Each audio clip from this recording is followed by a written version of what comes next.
Ladies and gentlemen, thank you for sliding into the Pixel Playground. It's our very first episode. This is a video game podcast by a bunch of dudes that just love to play video games. Thanks for joining us. My name is Matt.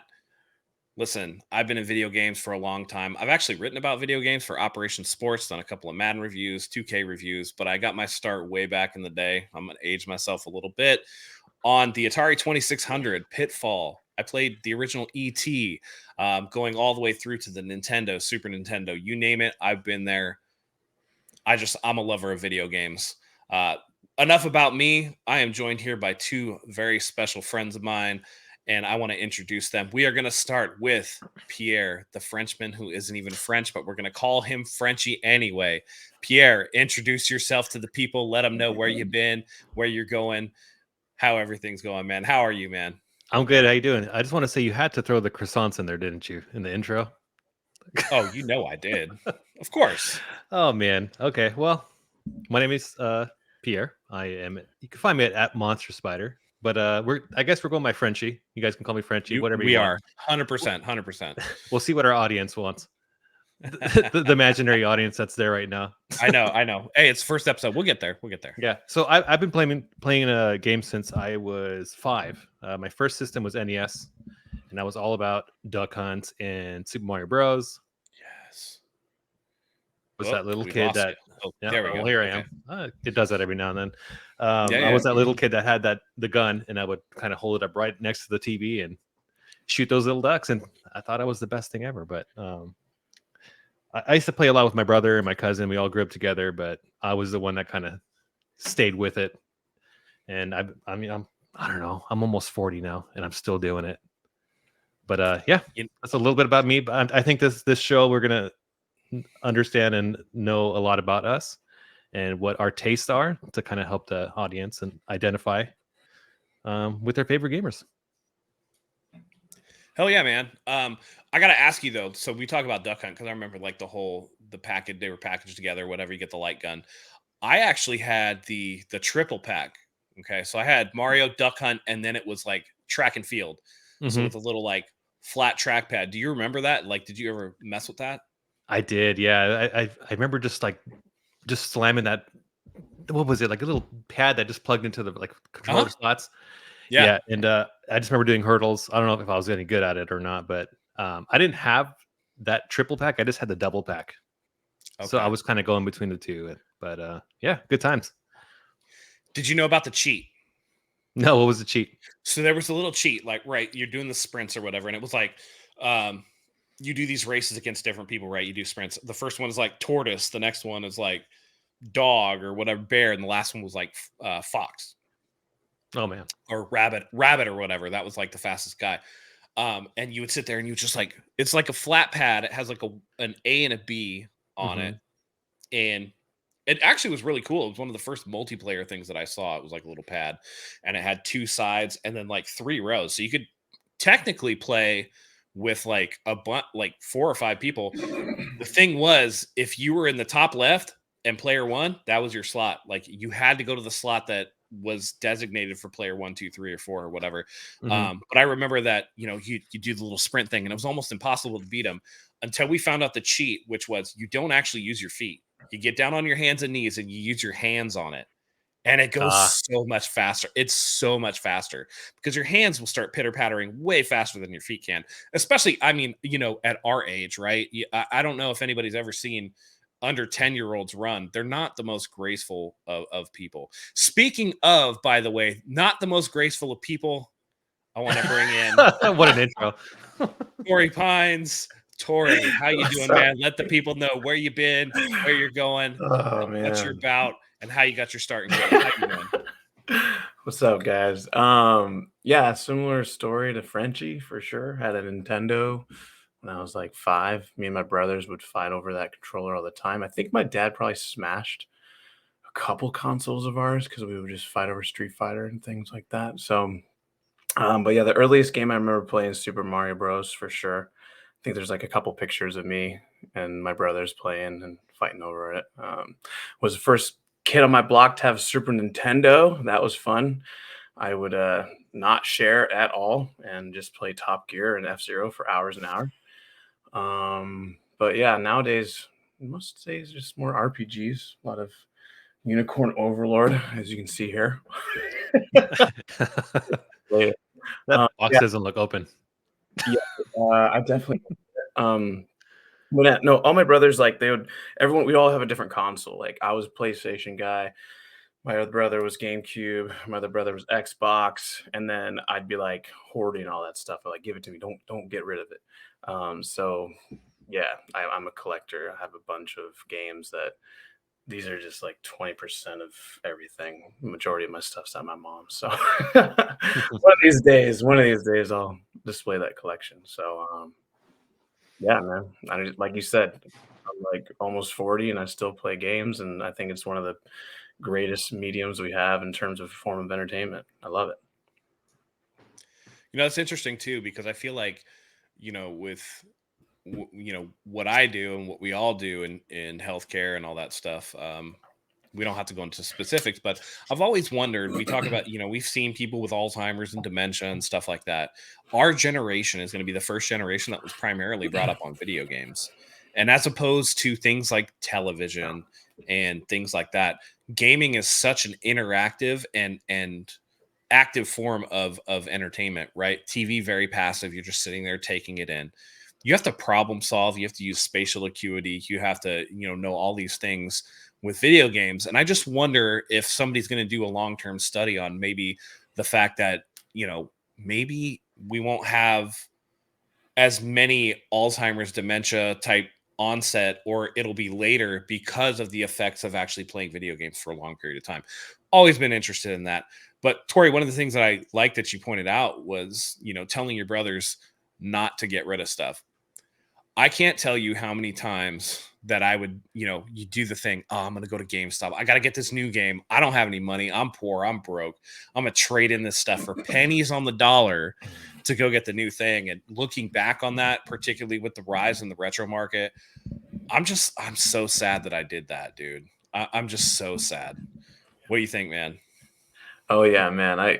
Okay, let me just tell you, during the pandemic, it blew up. It blew up. I did sell a bunch of games during the pandemic, and yeah, some of the games I sold, like I got it for $10 at GameStop, and it sold for $650. So there was just insane amount of value in these things, and with the physical market like kind of going away, I don't know, I just love it. I think it's great. And plus Nintendo's grabbed me, like literally the Switch that's the system that brought me back into gaming because of all the remakes and remasters, and I just can't say no.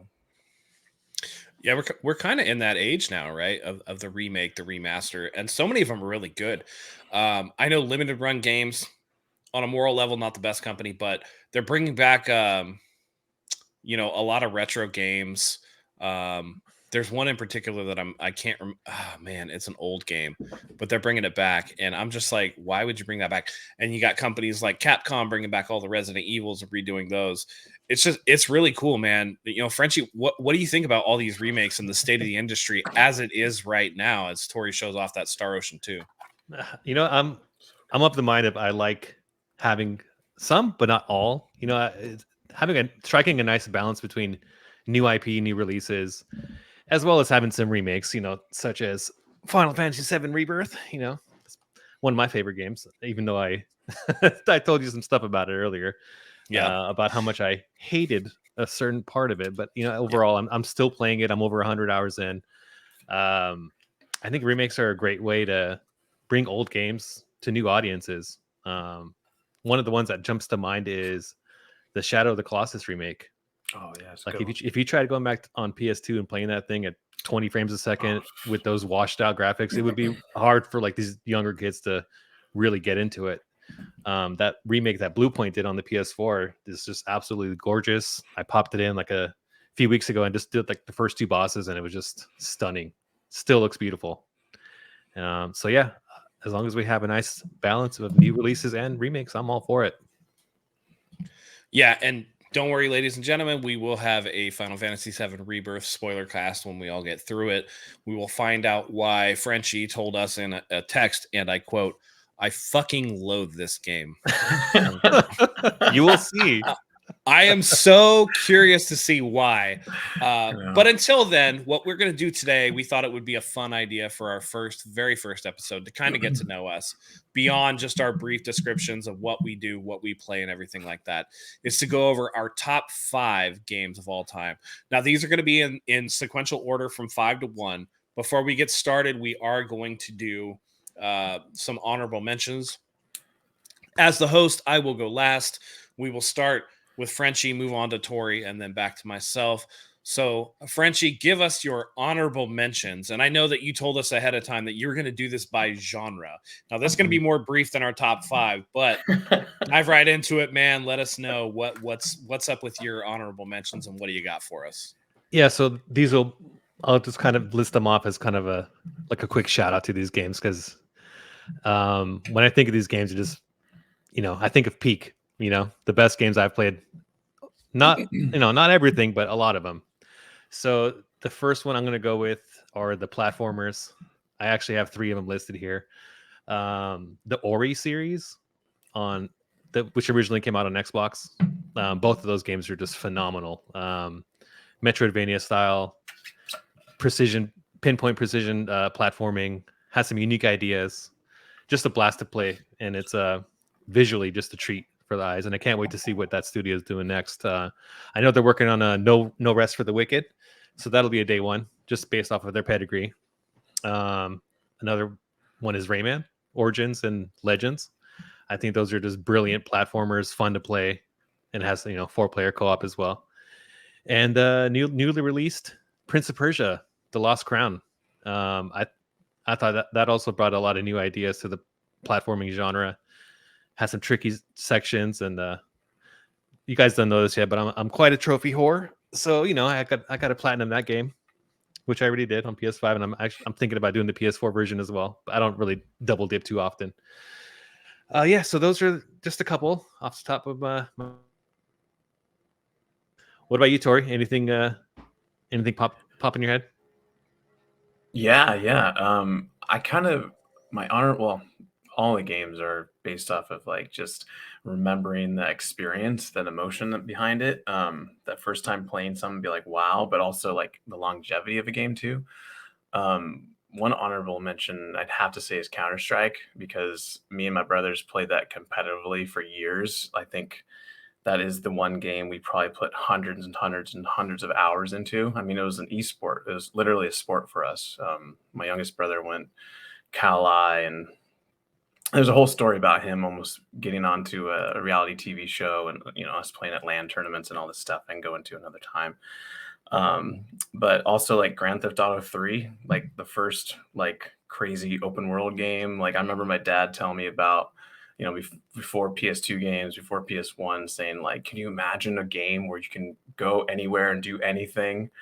And we're just like mind blown by this idea. And I don't know, we played that for hundreds of hours as well. But yeah, I mean, we're going to get into the top 5 later, but those are just a couple that I'm just thinking out of the top of my head for honorable mentions for myself. Very good. Very good. I'm going to go through mine. I kind of did them in kind of similar to Frenchie when he told me he was going to do them by genre. I kind of did them by genre. So I'll go real quick. I'm going to start with racing. I love car games. I love cars. I drive a fast car. I love feeling on the road. For me, the seminal racing game of my childhood growing up, Gran Turismo 3 A Spec on the PS2. That game was sweet, man. I mean, graduating from Gran Turismo 1 and 2 on the PlayStation 1 with the blocky kind of pixelated graphics. To me, the PlayStation 2, I was like, holy crap, this is so graphically amazing. So Gran Turismo 3 A Spec, I must have spent so many hours trying to get all the licenses, going through all the tracks, the Nürburgring, trying to set all the records for the time trials. I just love that game to this very day.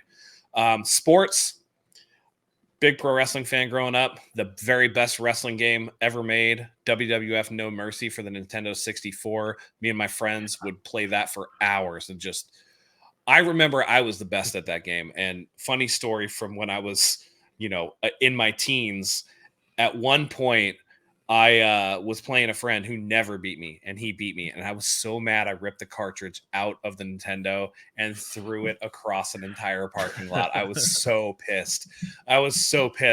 But I love the game so much that I went back out, bought it again, and meticulously recreated all of our created wrestlers. I knew them down to the very elbow pads that they were wearing because I love that game so much. Platformer, one of us, I'm sure, is going to mention this game at some point, maybe not. Super Mario Brothers 3. For me, that was the pinnacle of Mario. You introduced the Koopa Kids. It was the very height of achievement on the original Nintendo. And I know a lot of people love Super Mario World, and I think it's really good. I do think that it's really good, but there was something about that original art style that they carried over from Super Mario Brothers and the additions, and what they got away with on the original Nintendo was nothing short of amazing. I mean, from the Pegasus wings to the warp flutes, everything was perfectly done. RPGs. We're all three of us are RPG guys. I'm also a big Star Wars fan, so KOTOR goes on this list. I love the original KOTOR. Special place in my heart. If you know, you know, and that twist was amazing. Indie game, I'm going to go with Braid. Just at the time that came out, it was very, very well done. And I know that Jonathan Blow is actually going to come out with a Braid 20th Anniversary Edition, and it's going to have an extra 35 levels, I think he was saying. Yeah. And they're supposed to fit in with the story. Can't wait for that. But Braid was just so cool. I won't spoil it for anybody, but once you make it to the end, it all suddenly makes sense and turns the entire narrative on its head, and it's absolutely incredible. Open world, Tori, I'm sure you'll appreciate this. Ghost of Tsushima. That game is absolutely incredible.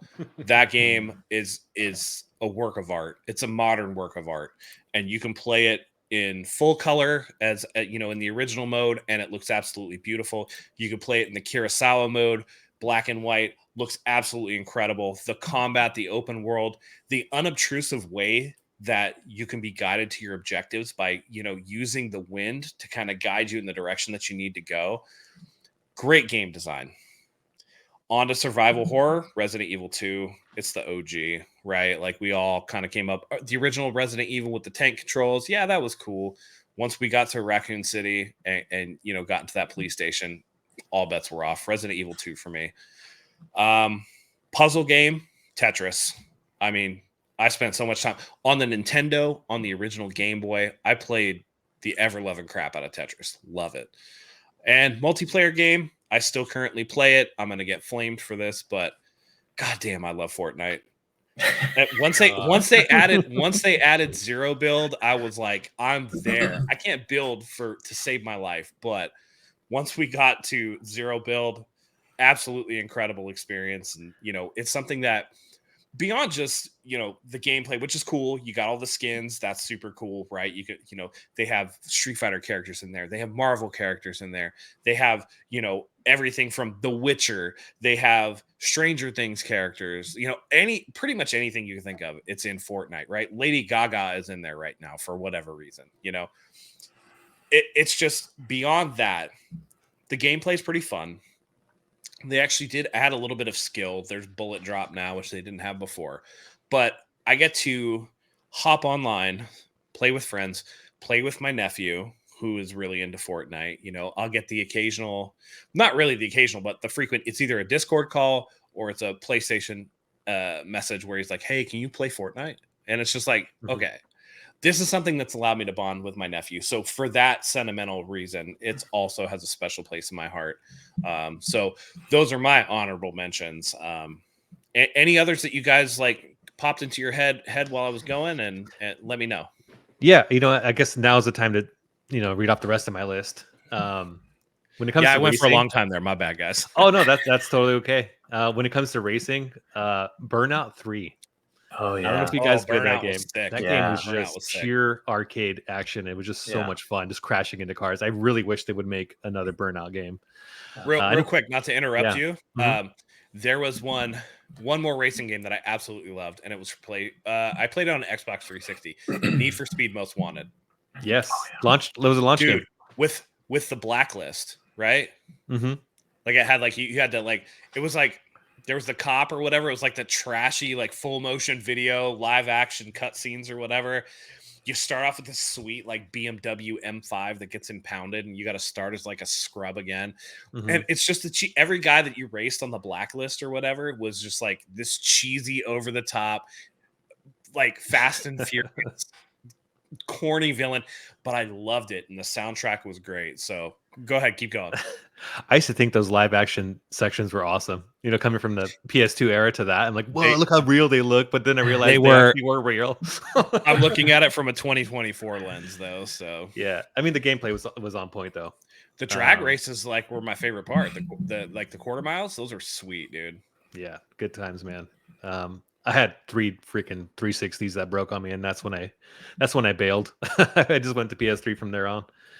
I think I went through like 3 or 4 as well. Yeah, I couldn't take it anymore. I just have a couple more I got to mention. Co-op games. It Takes Two. I don't know if you guys ever played that game. Yeah, that's good. That game is phenomenal. I've heard it's amazing. It's really good. So my wife doesn't play video games, but she played the entire thing with me. Oh, and it was just a blast. It was just awesome. Such a, I don't know, just the puzzles, like you really have to work together. There's no other way to find solutions unless you actually work together, which I thought was amazing. It had a lot of diversity in gameplay. You know, every section had its own little gameplay mechanic and little twist there. Puzzle games, Luminous. I'm a big Luminous guy. I've been playing it since PSP, and there was a point there where I got so good at the game where I would play at the hardest difficulty, and I just wouldn't have any issues. You know, I would play for 3-4 hours, and I would never be at risk of losing. That's how good I was at that game at one point. Humanity, which is a recent release, was pretty stinking good. I played on VR, PSVR 2, and it was just I don't know if you guys have heard of that game, but no, I haven't heard of that one. Yeah, is it limited to PSVR 2? No, you can play it on a flat screen or VR. Okay. Yeah, it's essentially like a grid-based game where you kind of have to. Kind of like Lemmings almost, where you have to tell them, hey, go here, you maneuver them, you can tell them to jump here, tell them to turn here, and you try to get all the humans to the goal. That's essentially what it's about. And I thought the gameplay was really awesome. Another one of my platinums, but I digress. FPS games, Doom Eternal. I thought that game was phenomenal as far as just moment-to-moment action. It's a boomer shooter. I guess that's what they call them nowadays. Is that for us like old heads? Because like mine was the original Wolfenstein. That was mine. I played that on the Macintosh, man. Yeah, Doom Eternal had a cool mechanic where if you needed ammo, you had to do a certain action. If you needed armor, you had to do a certain action. You know, whether it's chainsawing people or burning them. So like it was kind of like a puzzle game in its own right. COD 4, Call of Duty 4. That was the one that started nowadays, but that was the one that started it all. Roguelite, whatever you want to call it. I got to say Returnal. If you guys have ever played Returnal, it is a game you conquer and you keep trying and trying until you get better. And I remember the first time I beat it, my trophies didn't sync or there was some kind of glitch, and I freaked out because like, you know what, that might have been the only time I ever beat this game because it was so freaking hard and I was like shaking at the end. But the funny thing about that game is once you beat it once, you pretty much can walk through it the rest of the way. Like interesting. It's because you figure it out. You figure out how to play it. Of course, there's some RNG involved in that, but sure. Yeah, and I'm a fan of Housemarque, like Resogun. I love that game. That game is so fun, dude. Mm-hmm. But this one, for whatever reason, just looks super intimidating to me. So I haven't had a chance to try it. I want to give it a shot. The other one that I want to give a shot is Death Stranding. I haven't had a chance to do that. Oh, you got to put some time into that one. I've heard it's cool, man. I've heard it's really cool. good. Yeah, Kojima fan here. Oh yeah, Death Stranding is you either love it or you hate it. Mm-hmm. But I think you will love it. I think you'll have the patience for it. Yeah, it really does something special in its own genre. Now the PS5 version is out, I think I'll have a much better time with it. Yeah. Yep. Death Stranding 2 looks so absolutely over the top that I feel like I have to play Death Stranding now. Yeah. Like the whole what was it, like the guitar gun or whatever it was. Oh like yeah. I'm just like, what is this? This is so crazy. But that's Kojima for you. Yeah, honestly, if you ask me what the story is about, I couldn't tell you You're like, at all. It's just so wacky. It's just the journey of just kind of seeing these characters and trying to get from point A to point B just so you can get to the next story beat. It's something special. It's kind of how I felt when I beat Metal Gear Solid 2, Sons of Liberty, and you get to the end and they're going through the whole thing about the Patriots, and you're just kind of like, huh? Like, Yes. What happened? Wait, why is the general a robot now? What is going on? Very prescient, though, commentary from Kojima. So I've learned not to underestimate him, I should say. He's very much an auteur, and he knows exactly what he's doing. What else you got, Frenchie? He knows how to troll everybody. Well, I want to know what happened to the Lale Lule Lo. Yes. Did you see that video on YouTube why he called it the Lale Lule Lo? I have no idea, dude. I saw this YouTube video and they said that Kojima named it the Lale Lule Lo because of the Japanese language. Okay. Because they cannot. It's because they can't say L's, right? They can't say L's. So they end up saying it We're gonna get canceled like right off. We're gonna get canceled. Well, it was nice. It was nice while it lasted. Kojima did, and Kojima's Japanese, so I don't feel that bad. Allegedly, according to this YouTube video, take that with a grain of salt. Torrey Pines, any other honorable mentions that you have? Yeah, I'm surprised you didn't. I'm surprised you didn't. I mean, you're probably going to talk about it in your top 5, but any fighting games? Because I don't know. I grew up with brothers. I'm not sure if you guys grew up with brothers. I will. Like Street Fighter, Tekken, Soul Calibur. Oh my gosh! Like I mentioned earlier, how my dad would smash our consoles because we would just be fighting over them. But we played the crap out of Street Fighter, Tekken, and Soul Calibur, and any kind of co-op game. You mentioned one earlier. I can't really think about, but yeah, hours and hours we would play competitive, but like not to the level of you, Matt, with like going to Evo this July and all these things. Yep. Like you're on another level when it comes to that. We never got like the fighting stick and all that stuff. It was mostly just controller, which I know that a lot of people use controllers nowadays for competition. So, I have 2 fighting sticks here in the room with me, along with a hitbox as well. So, wow, I definitely play a lot.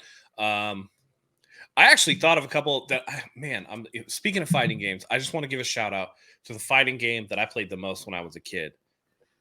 Mike Tyson's Punch-Out. Good Lord, I love that game. Oh, I don't want to spoil Final Fantasy VII Rebirth, but there's something. I mean, you know, got that part yet? If you know, you know. Listen, the fact of the matter is, it's on the virtual store right now. It's on like the virtual NES thing that you can, play or whatever. Yeah. Every now and again, when I'm just like, I want something to play, I don't have time to really dive into anything. To this day, I will pop in Punch-Out. Now, I like the OG Mike Tyson's Punch-Out. What they have, on the virtual store, you get to the end because I'm still very good at the game, and it's Mr. Dream. It's not Mike Tyson, obviously for licensing issues, but I still remember the codes to get to the different bosses because it was the 10-digit numerical codes to get to the different levels or whatever. I still remember all those like inside my head. I remember Little Mac for whatever reason running in a pink sweatsuit, right? All that stuff, super fun. And then a more contemporary game. Wait, hold up, because I haven't mentioned Rockstar at all. Well, Matt, check out Thunder Ray. Redemption. What is that? Check out Thunder Ray on the Switch. Is that a boxing game? If you like Mike Tyson's Punch-Out, you gotta check out Thunder Ray. It's like an indie Mike Tyson Punch-Out. It's coming out pretty soon. I'll give it a shot. Amazing. I'll give it a shot. The art style is amazing in it. You gotta check it out. Isn't there like a boxing anime too? Yes. What is it called? I can't think right now. Anyway, yeah. Real quick, because I haven't touched on Rockstar, I'm sure somebody will mention it, but Red Dead Redemption, the original one, Red Dead Redemption 2, absolutely technical marvel, but there was something about that first one dealing with the Pinkertons and going through that whole thing. And really the moment of the game for me, and you'll find a lot of my gaming memories are based on soundtracks and things like that. But that ride when you're on the horseback going to Mexico, god damn, that song is so good, dude. That it's a vibe. You just it's just a vibe, dude. It's so good. Anyway, are we satisfied with honorable mentions? Yeah, I think we should just dive into our top 5 favorite games of all time. I It's agree. a really hard list to make. I don't know if they're my top 5, but they're definitely they It stand doesn't out have to for be the sure. best, but it can be No. like your favorite. So, Frenchie, why don't you give us number 5? We'll go to Torrey, then me, and then we'll do 4, 4, 4, and so on and so forth. Frenchie, give us number 5 for you. Okay, so I'm a big Naughty Dog stan. I love everything that they do. I think they're one of the top studios in the game. I'm gonna start with Uncharted 2. Oh wow, that's a good one. I don't know. It's one of those franchises like which one's the best, 2, 3, or 4? Like I you know. could have picked any of them and I would have respected your choice. But 2 was the one that really for me started the PS3 generation. As I mentioned earlier, I was a 360 gamer, and then halfway through the cycle, I just had a couple bricked consoles, so I just jumped over to the PS3 side. And Uncharted 2 was one of the first games I played on there, and it just blew me away. I think the first time I saw it was on E3, and they showed the section where the building falls over, and they have a little gunplay on the roof, and the helicopter, the wind from the propellers are moving all the bushes, and it was just chaos. And I was like, wow, this looks like some next level shit. And I know it's not the best gameplay per se because it's a pretty basic cover shooter, but I think a lot of what carries these games are the moment to moment conversations between the characters. If you want to look at it from a story perspective, yeah, it's pretty simple. Like you're just out for treasure and you find danger. Yeah, so what? But I think just the banter between you know Nathan and Sully, Elena, and all of them, that's what carries it for me. So yeah, that's a little bit about one of my favorite games. Torrey, have you played that one? That's like one of my favorite games as well. That game, I don't know what movie came out recently, but there was a scene in it, and I was like, I already saw that in Uncharted 2 like a What was decade it? The ago. Uncharted movie with Tom Holland? No, it was not the Uncharted movie, but it was the scene where the train is, you have to climb up the train, it's falling off the cliff. You know what I'm saying? Oh, I know You know that exactly part? what you're talking about. Yeah, Yeah. you're talking about Mission Impossible. Yeah, that's it. Yeah, that Yeah. was it. I was like watching Mission Impossible. I'm like, I've already seen this in a video game. Like, I'm not impressed. I was like, I was blown away by Uncharted 2 when I first played it. And that game, the multiplayer in that, I played the shit out of the It was multiplayer. I'm pretty not good. sure. Yeah, I don't know if you played the multiplayer a lot, Frenchie, but I played that a lot with my friends online. So yeah, awesome number 5. So I kept going back and Before forth on you my number 5. go, I Okay. want to just comment on this real quick. Before you go, I just want to say I think it's interesting that you talk about the banter and stuff, and yet the one Uncharted game that you picked was the one without Elena. It's the one with Chloe instead. Chloe's It's hot. very interesting to me. I like the brunettes. Yeah. I feel like Fair enough. blondes. You have fun with the blondes, but you marry a brunette in the end. Ooh. No, you know what? There you It was my first. And I feel like a lot of first for people are the ones that stand out the most, especially with Final Fantasy. Like if someone says 7 is their favorite, that's probably because it's their first one. I think that's the way it goes sometimes. But yeah, 2. I'm gonna stick with it. 2. Yeah, that's a good choice. I agree. Very If I were good. to Very choose good. that. All right, Tori, give us your number 5 on the list. Oh man, okay, this was hard. So my number 5, I don't know, some people might be like higher up in this, but this is the game that got me back into gaming and honestly got me back into open world games because I played the shit out of Grand Theft Auto and Ghost of Tsushima, and I kind of stopped playing for a while. But Breath of the Wild, Zelda Breath of the Wild. I know you're like, what about Tears of the Kingdom?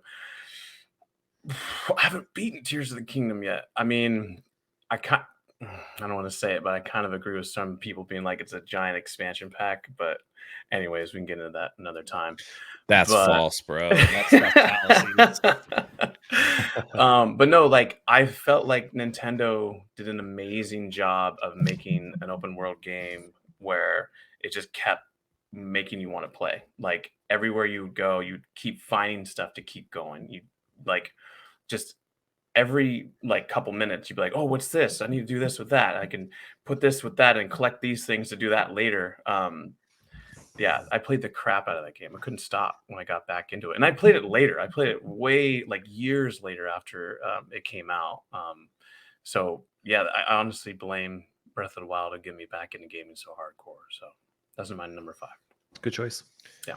That's a good one.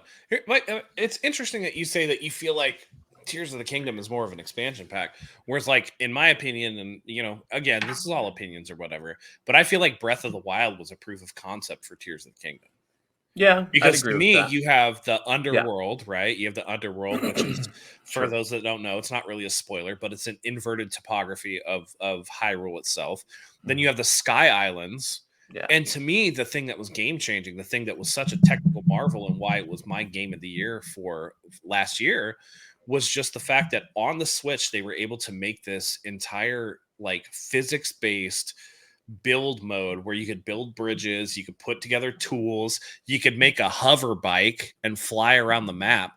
Like, the game design that went into it was, to me, much more compelling than what Breath of the Wild was.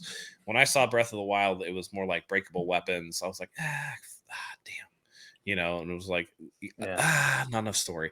I will say though, that open world is it. The art style was great. The open world, absolutely fantastic. And I think wherever you go, I think as the further that we get along, we'll start to package these games together. I think Breath of the Wild and Tears of the Kingdom will kind of be like, it's almost like a Marvel movie, right? It's almost like Avengers, Infinity War, and then Endgame, where it's really like one game split into 2 parts.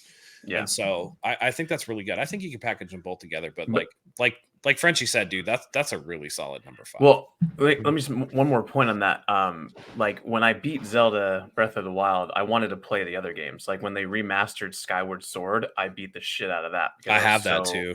Into Zelda afterwards. Yeah. And I was just like going back in my backlog of Zelda games and I'm like, oh my gosh, Wind Waker, Twilight Princess, like I was super into it. And then when Tears of the Kingdom came out, it wasn't different enough. I wasn't like, oh my gosh, this is so different than, Breath of the Wild. I don't know. It was just, I love it. No, I'm not saying it's bad. I totally get you. But you know what I mean? Those games are just very different than the others.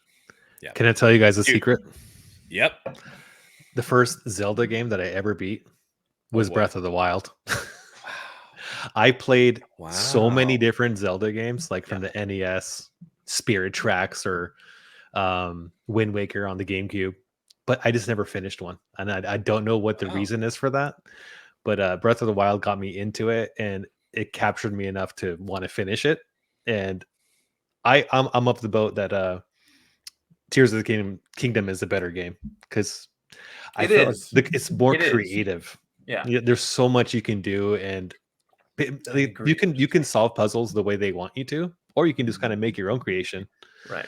And I thought that was just the game changer, and like I've never done that in any other game.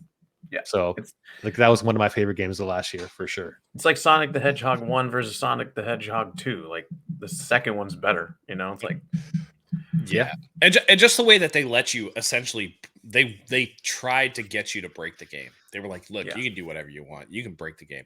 I made so much wacky stuff. I mean, there's videos out there. We've all seen the YouTube videos, right? Where people are making like full on like Gundams and shit, like full on mechs in Legend of Zelda. It's wild.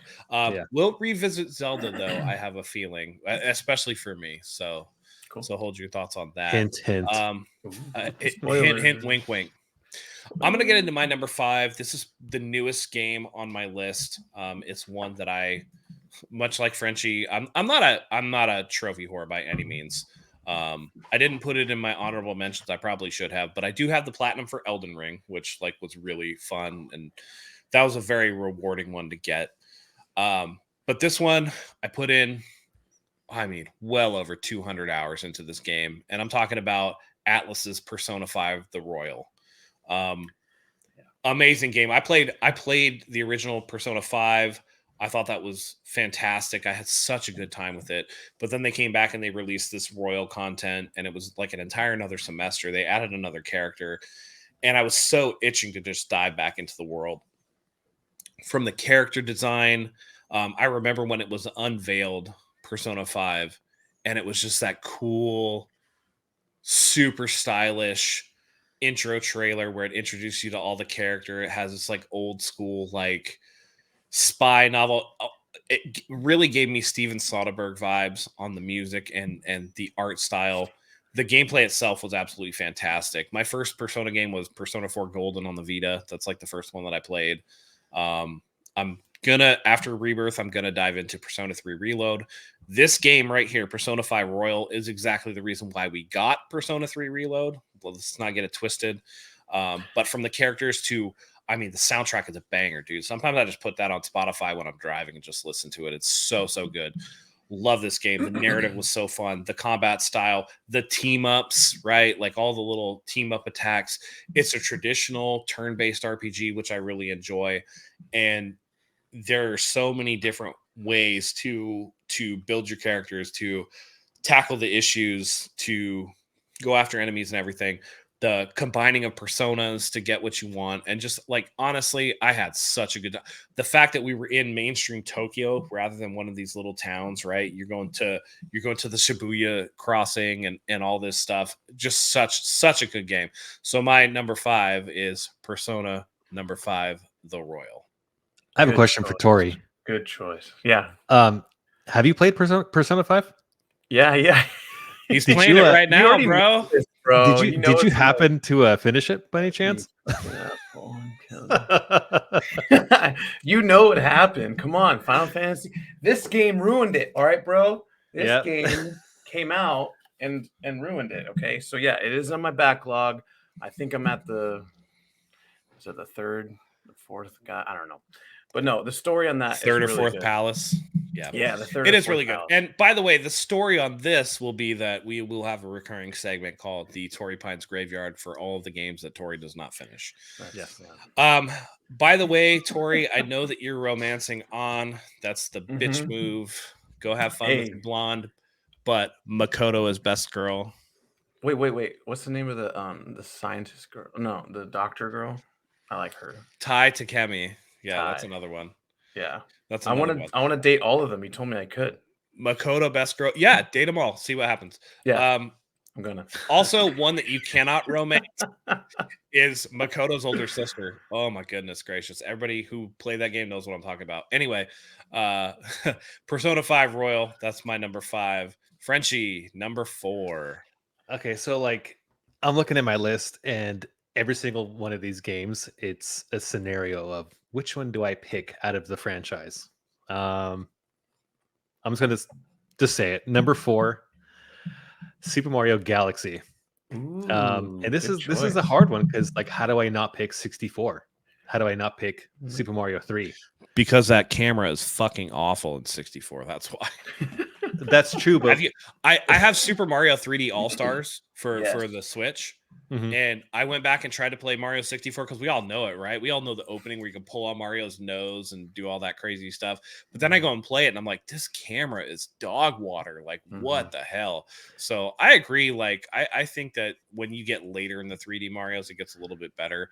I like Sunshine, but Galaxy is definitely a fantastic choice. Go ahead. Sorry for interrupting. Continue. Yeah, it's okay. You also have to remember that 64 was the first time Mario went to 3D like that. And it almost was revolutionary.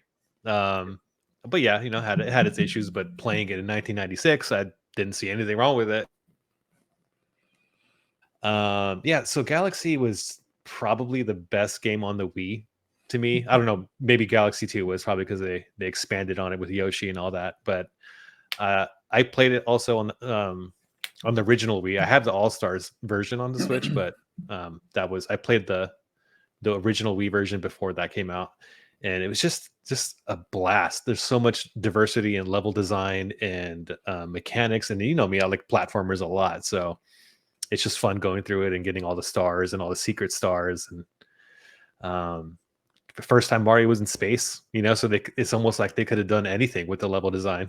And the power-ups were awesome with your little bee suit. And you could momentarily fly here and there. I think the second one had the one where you can turn into a boulder and kind of go under the ground and kind of bring yourself back up.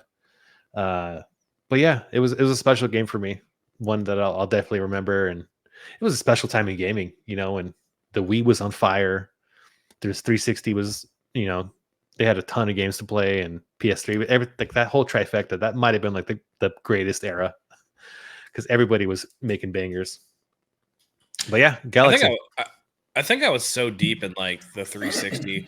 The Wii is like a huge blind spot for me. There's very little things that I played for it. Like I'm a big Zelda fan. I've never played Twilight Princess. Never played what was Skyward the other one? Sword. Skyward Sword, one, Sword, right? I think came out for it. Yeah. I missed the GameCube. Largely missed the GameCube generation as well.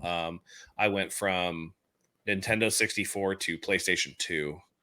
I kind of like made that like leap or whatever. But yeah, I mean, that's a good good one. RPGs, bro. There, listen, I did miss a lot of good Oh RPGs, my but that's God. what PS1 was the 3DS system, bro. Oh, I play. Oh no, I played PS1, bro. Oh, I Believe thought you me, said you jumped from. My bad, I misheard you. as my main console, I had a PlayStation 1 as well. Listen, Got it. dude, I played Parasite Eve. I played, all the. Listen, I got deep. There was a lot of shovelware on PS1 too. Let's not get it twisted. But yeah, Galaxy 3D Marios are interesting to me. I feel like they get weirder and weirder. I'm gonna get to Odyssey eventually. I haven't played Odyssey yet. You haven't played Odyssey? Super wacky. No, it's really good. I gotta tell you, I don't know if I messed up the whole thing by playing Super Mario Wonder first, which I think is an absolutely incredibly designed game. Yeah, Wonder is awesome. Love that game. But yeah, Galaxy. It's like Sunshine and Galaxy. Yes, Mario 64 set the table. That was the next leap in technology for Mario. But Galaxy and Sunshine are neck and neck in terms of everybody's favorite 3D Mario games, typically. Galaxy's the right answer. Well, Galaxy 2, the developers I heard had like free range. Like when they made Galaxy 2, the level designers, they could just do whatever the hell they wanted. They're like, make it as wacky as possible, and it's like amazing. So it's kind of the same philosophy with Wonder. I think they had the same thing going on where they said same idea. They had a bunch of ideas and they just kind of ran with it. Yeah, that makes sense. Yeah, who's next? Absolutely. All right, Torrey Pines. Am I next? Number 4? Number 4. Ooh, okay. So this was kind of hard because I mean, I love all 5 of these games, but I have to go with the original. Everyone loves the third one, and they're remaking it right now for the PlayStation 5, I think. But Metal Gear Solid. Metal Gear Solid, the first one. PS1? Yep, PS1. Right. I just remember going to Best. Okay, you guys remember going to Best Buy? And I still do. Well, I mean, Circuit City, bro. Circuit City, yeah, even Circuit City, Best Buy. But remember, like all the like stuff they had out, like the big Mario and big Sonic, like it was just super decorated. Now they don't have that stuff. I don't know, it's not as good. But I remember this giant box, like in the middle of the store of Metal Gear Solid PS1 games, and then each one had a memory card attached to it. Like it was just like, buy the game, you get a free memory card. And I was like, I don't know what this is, but it comes with this and I'm buying it. And I had no idea what I was getting into. My dad had the original Metal Gear for Nintendo. I remember watching him play it, and I was like, this is way too hard. I didn't know what I was doing in it, but I thought it was cool. So when I played that game, I must have beaten it over 10 times, because you know how every time you beat it, you unlock like a new costume. I remember getting the ninja, the cyber ninja costume, Gray Fox or whatever, and then also the last one, I think you get the suit as like a James Bond kind of reference. But that was my first jump into like Kojima, and Metal Gear Solid 2, that blew me away as well. 3 for some reason 3 didn't get me as much. It's because it's Big Boss. It's not actually Snake. I know, right? I don't know why. I loved like actual Solid Snake, but they also made it weird where you had to do the thing where like, oh, you got injured, you got to put on a bandage. Oh, you got to eat because you're running out of energy. Like they kind of made it too survivally, and I think that kind of defeated the purpose of what Metal Gear Solid was supposed to be. Although I do think it was kind of dope that you could like just fucking rip heaters in the middle of the game. You're just like lighting up cigarettes. Yeah, it's like smoking cigarettes. Yeah, that was the whole like idea of Kojima. Like, he grew up watching Sylvester Stallone, Arnold Schwarzenegger, like Kurt Russell, like all those references was from like our era and like my dad's. Corey's era talking about Predator Tango movies. and Cash right now. Yeah, Tango and Cash. Yeah, Tango. Amazing movie, by the way. I love that movie. Yeah, but Rambo and Predator and like Escape from New York, all those games, man, like that, all those movies like put into one game and like having this crazy, tactical espionage story of like this, all this conspiracy theory and all this crazy stuff. As a, I don't know, how old were we when that came out? Must have It was been 97, I think. 97. No. That was Final Fantasy 7 came out in 1997. There's no way it came out the same year. Let's look it up because I'm pretty sure it was around the same time. Damn, if it was the same year, Metal Gear Solid release date. But 98. I was off by a year. 98. Okay. Yeah. But yeah, anyways, just like being 98. So I was born in 86. 6 out of 10 on Steam. Yeah, as a 12-year-old, I freaking loved it. What? 6 out of 10. That's some bullshit. Oh, come on. Metal Gear Solid, or is it part of the? Is this just the recent collection that they redid? Is this like Metal Gear Solid Volume 1? Probably the collection, yeah. Yeah, it looks like the collection. Yeah. So yeah, that's my number 4 because Kojima's out of his mind and I love it. It's awesome. Yeah, I love all the wacky stuff. Do you remember fighting Sniper Wolf and you could take the diazepam to steady your aim? Yeah. Little shit like that. Like you just figured it out as a kid and it worked. Okay. Go ahead. Is nobody going to talk about the Psycho Mantis fight where you have to actually unplug your controller and put that's the best. Number 2. Dude, that shit was so wild. I was like, no, breaking the fourth wall multiple times. It's like, like, I see you like to play Gran Turismo 2. It's like, what? Looking at the back of the game, like physically looking at the back of the game to get the codec, the right codec. That was I was going to bring that up next. Mind blowing, but also trying to find Meryl by staring at her ass while she walks down the hallway. Like you had to identify her because she was in the soldier's uniform, and the guy and Otacon's like, just look at her butt. I'm like, okay. That was, I don't know. All right. Otacon, low key, a horn dog. No, but this is, this is something, and as older guys, we all know, right? Like that we used to get these very in-depth and really cool instruction manuals inside of games, but the codec on the back of the box and the stuff like that, that's something I think that's a little lost in the digital space now. That was such a cool thing, and I'm glad we all got to experience that. So yeah, absolutely. Yeah, Metal Gear Solid, man, that's a really good one. You owe it to yourself to play Death Stranding. It's so Kojima. Yeah, it's so good. Do the director's cut. The director's cut's really good. It's a special game. Yeah. Okay, who's next? Am I next? Who's number? No, it's back to me. It's back to me. Let me timestamp myself here. So my number 4 is going to be a little game that Torrey alluded to it earlier. I'm a big fighting game guy. I am going to Evo this year. I will be playing Street Fighter 6. With that in mind, I got to go back to the OG that I played, and pretty much the OG for everybody because nobody gives a shit about the first one. Street Fighter 2, the World Warriors. That game was so sweet, dude. That's many a quarter pounder like went into that. You know what I mean? Like that's just quarters and quarters and quarters just in the arcade.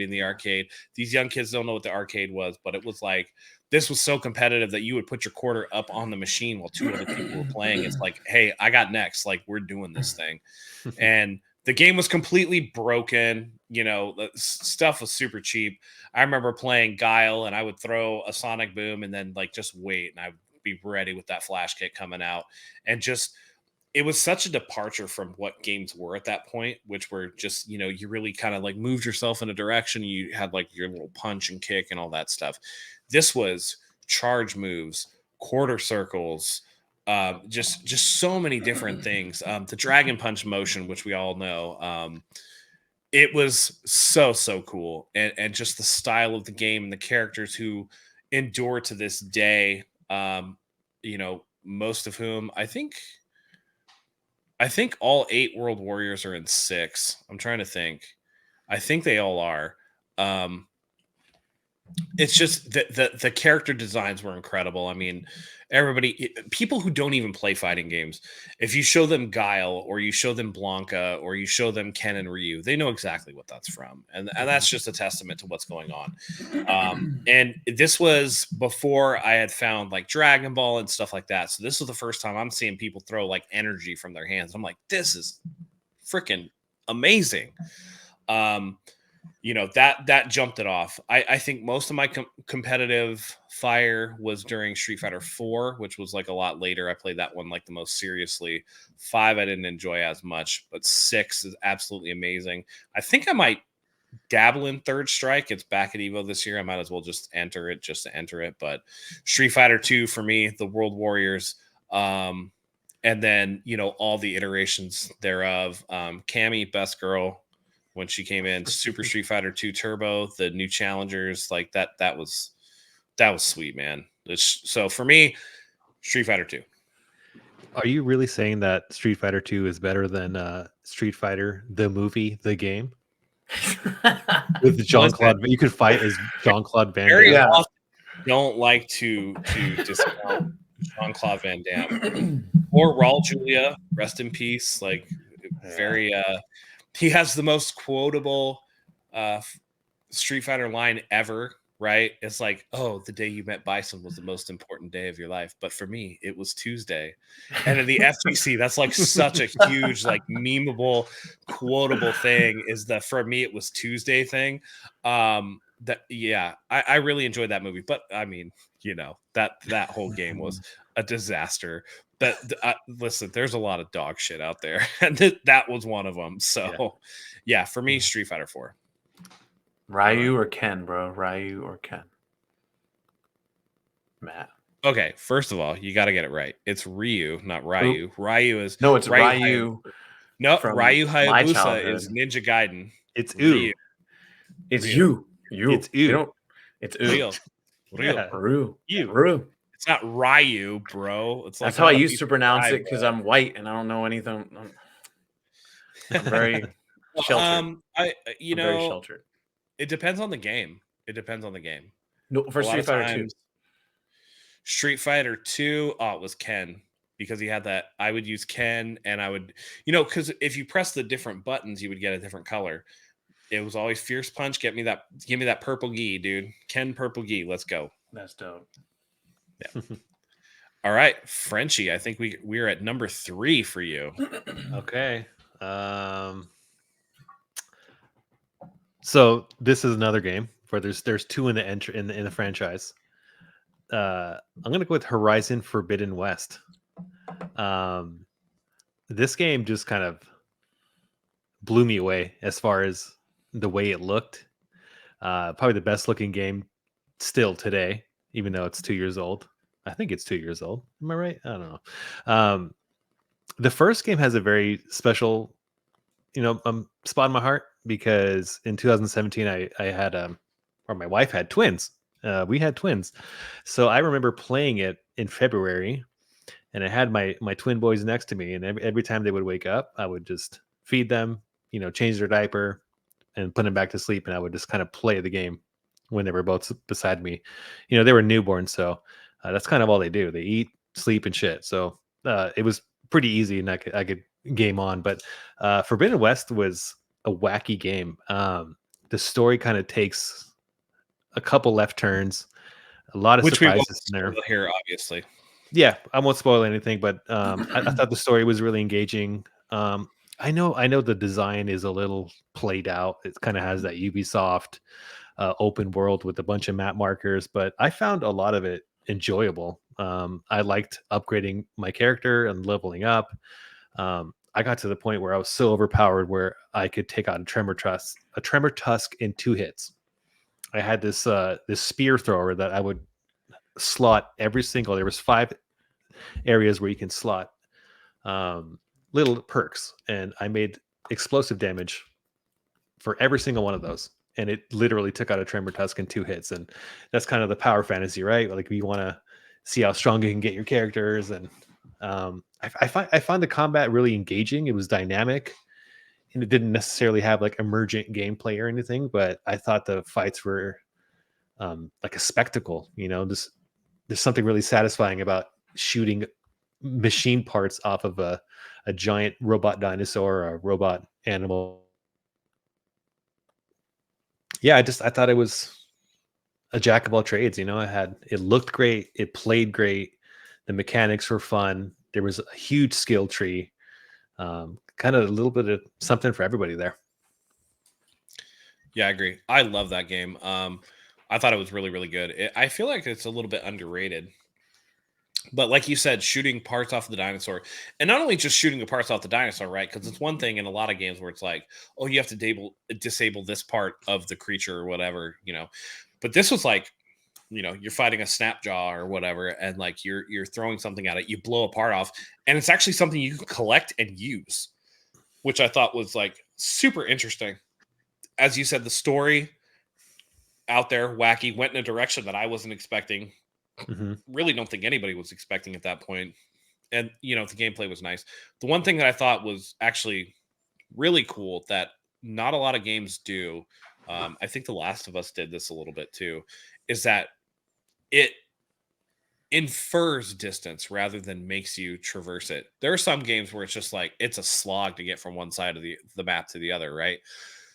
In Horizon Forbidden West, it's essentially like you're starting off in, I think it's like Utah, right? You're starting off in like Utah, and then when you get up to a certain point in the game, that's supposed to represent the Rocky Mountains, and then you go all the way to a rundown version of the West Coast, California, and it's when you're in the locations, it's extremely well done, but it doesn't take you forever and a day to travel that distance. It's kind of just, you see the changes in the terrain, you see the changes in the weather and the biosphere, but it respects your time in a way that I feel like a lot of games don't. So I think that's a really good choice. Tori, have you played Horizon Forbidden West? I started it, but I haven't finished it.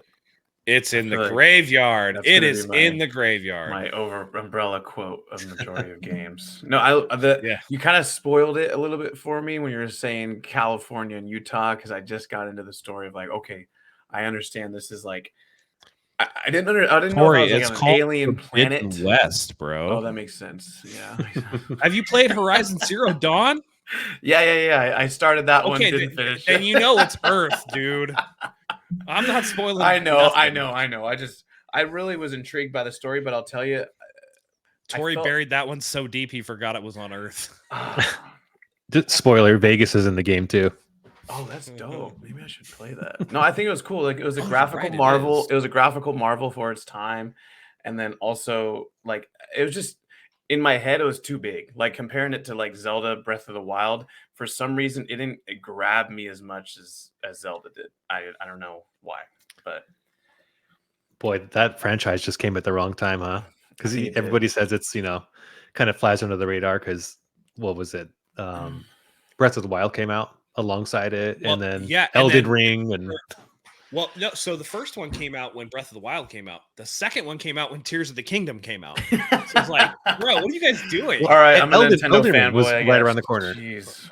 Or it was. Yeah, Elden Ring was after, but I think it came out the same week as Zelda. I think it got Zelda'd twice. Yeah, I think they were a week apart or something. Right. I can't remember. It was like they were really close to each other. Yeah. All right, Torrey Pines. It is your game number 3. Okay. All right. Well, I have a little. Okay, you guys are gonna have to bear with me here, but try to guess. Oh, FF10. Yes. Oh, yeah, that's fine. Yeah, that's nice from Xanarkin, bro. Bro, do you see that? Is that showing? Yeah, that's from Xanarkin, bro. Yeah. Oh yeah. I got this little guy from Japan. I have a couple of them. I don't know if I can turn it off. Wow. All right, hold on. I'll just toss it in my bed. Can you still hear that? Oh yeah. Okay. That's fine. You just let it go. It'll go. Sorry. Yeah. So FF10 was the. Oh my god, it's still going. I'm sorry, guys. That was the first RPG game that I put like over 100 hours in. Like, played the shit out of it. I remember my dad, he would wake up at like 5 a.m. to go to work, and I would still be up playing the damn game. And he'd be like, you've been up all night playing this game? I'm like, I can't stop playing Blitzball, Dad. I freaking love it. It's like insane. Yes. Not only that, I remember the hype. Do you guys remember the hype around Final Fantasy X? Like when it first came out, PlayStation 2 era? I do. Like I do. The hype was out of this world. Like the commercials, like, so I had there was a kid in my woodshop class in high school who would not shut up about it, and he was trying to convince our woodshop teacher to play the game. And our woodshop teacher was like this super roughneck kind of guy that would like ride his motorcycle, or actually, I'm sorry, his bicycle, like across America, like super fit. And he was just like trying to convince them how amazing this game was. And I'm sitting back and watching this, like, you're out of your mind, dude. You have no idea what kind of, but that was the thing about the game, was it was so like influential to him that he was like, this is such an amazing experience that he wanted to share it with everybody. And I got it. I was sitting there like, yeah, dude, this game is amazing, but not everyone's going to understand like video games versus movies and stuff like that. But yeah, no, I freaking Blitzball, the whole story, like the music is like some of my favorite Final Fantasy music of all time. I could go on and on, but I don't know. Did you guys ever play Final Fantasy X? Did you Hell beat yeah. it?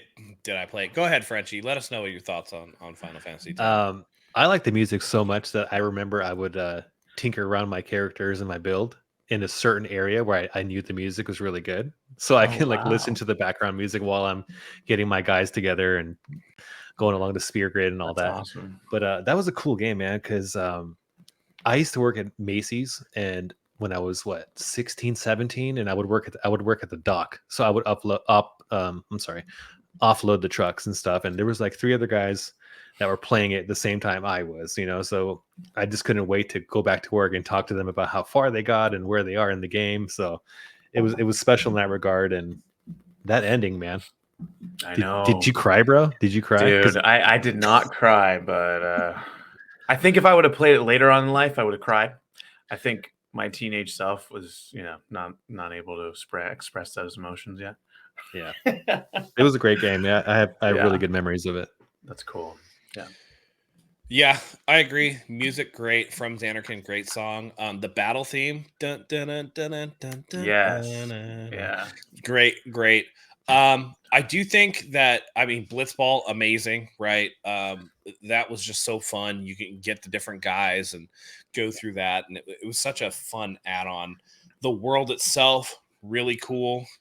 Shout outs to best girl in that game, Lulu, who was, unless I was going through a goth phase at that time.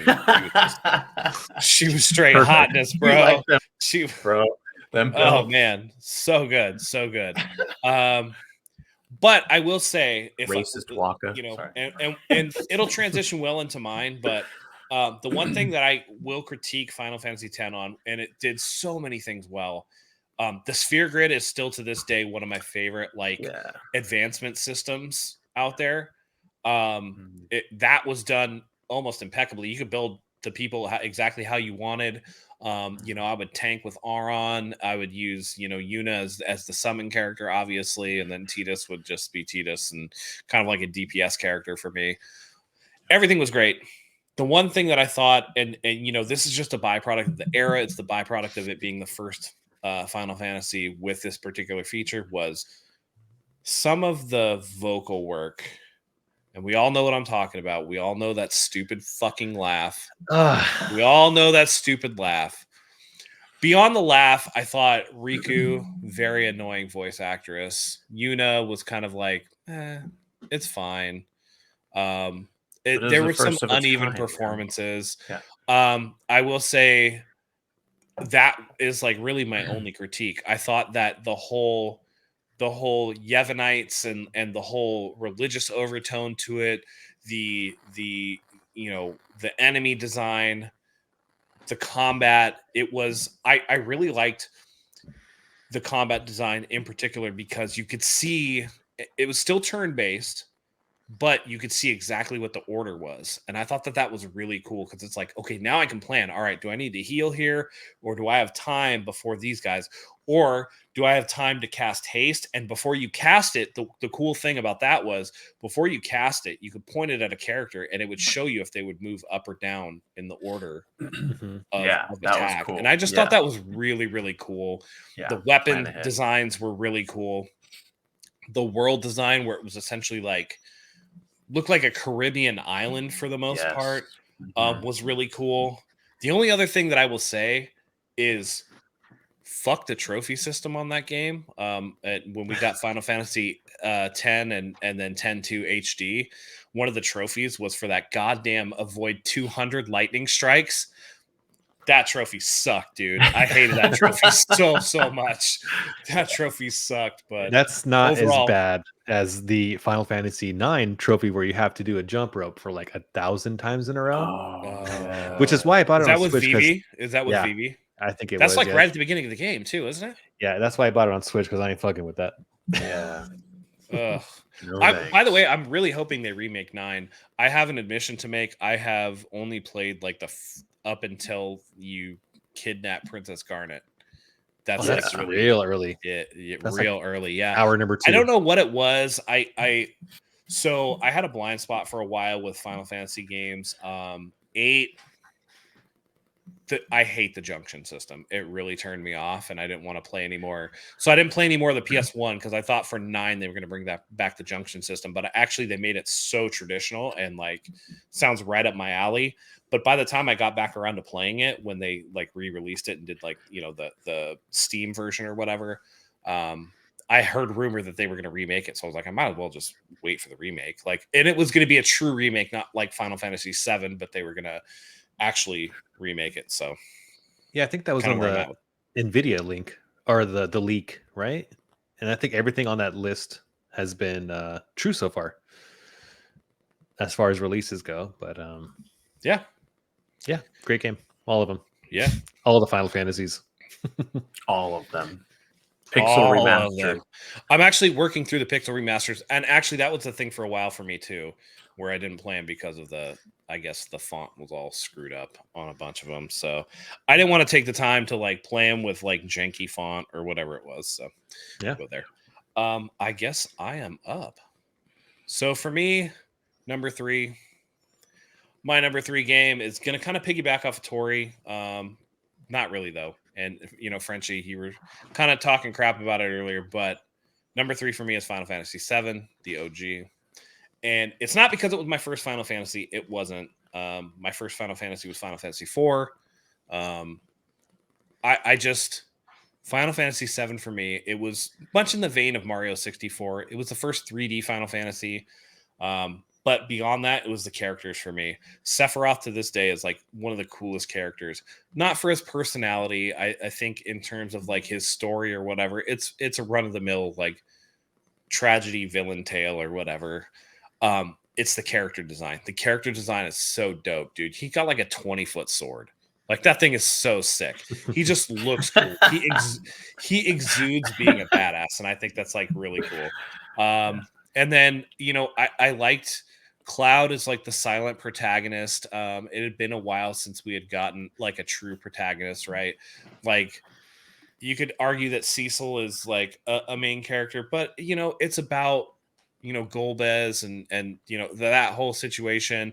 Final Fantasy VI is like a compendium of characters. So Final Fantasy VII really gets back to a core central character, and it's a tale of misidentity. It's a tale of the world around you not being what you think it is. It's a tale of everything that we see in a lot of the world today. Like, it was one of the first games that I remember that was straight up about the environment and a very prescient narrative for its time.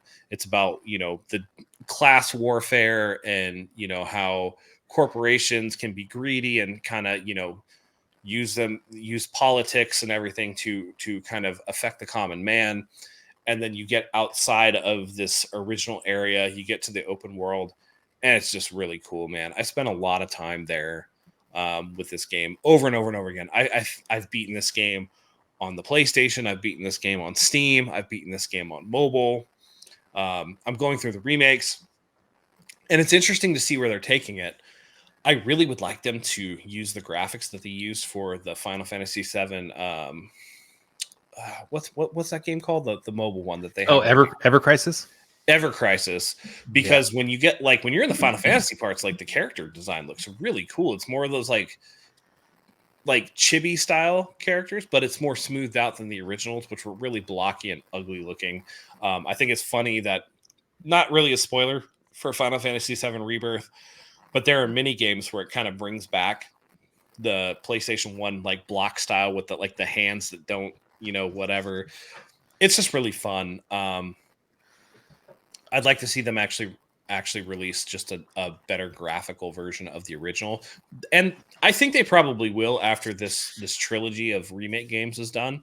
But to me, it was all that, and then you just add Nobu Ematsu's this is to me the definitive Final Fantasy soundtrack. Like the regular battle theme, the boss battle theme, the Genova theme, which is like one of my favorites, dude. The Sephiroth theme, which like is played every time they do a Final Fantasy concert, they close with One Winged Angel. Like it's just what they do, right? It's just such a bombastic piece of music. You have Tifa's theme, Barrett's theme, like the Chocobo theme, the Gold Saucer theme, everything. It's just infinitely playable. I think it's the best Final Fantasy soundtrack in my mind. I think 10 is a close second for me. I think 16 is probably third because I just like the battle music in 16 is pretty sweet, like the icon battles.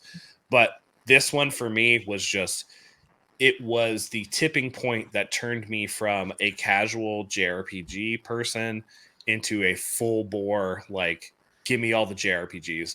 I want to play Chrono Trigger. I want to play Chrono Cross. I want to play all the Ys games. I want to play all the Tales games. I want to play Secret of Mana. I want to play all that stuff. I want to play freaking Lost Odyssey on the 360, which was one of like the coolest games that I've played.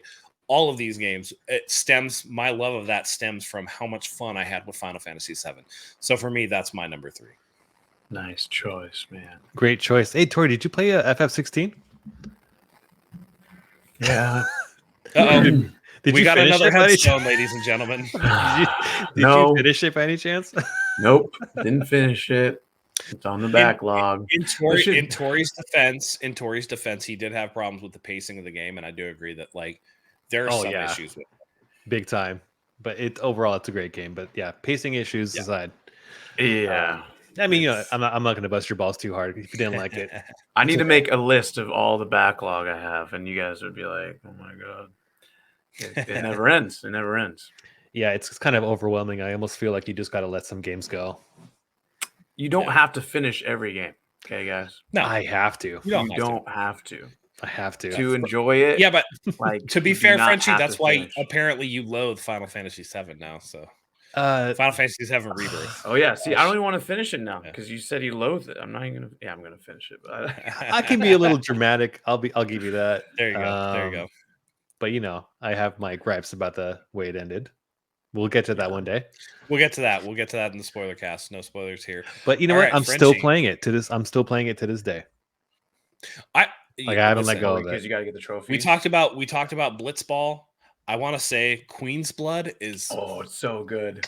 Chef's kiss. That mini game is amazing, dude. Online, I love that. Against other people. I want them to have an expansion. They did that. They did that with like Gwent for Witcher 3. I feel like they're going to do it for this. Oh, they have to. They have to. It's so good. Triple Triad. Queen's Blood, man. Oh yeah. Queen's Blood. Tetramaster. Mm-hmm. Got to do it. Got to do it. All right, Frenchie, your number 2 game. Number 2. The Last of Us Part 2. What? Yes. Awesome. This is another Naughty Dog game on my list.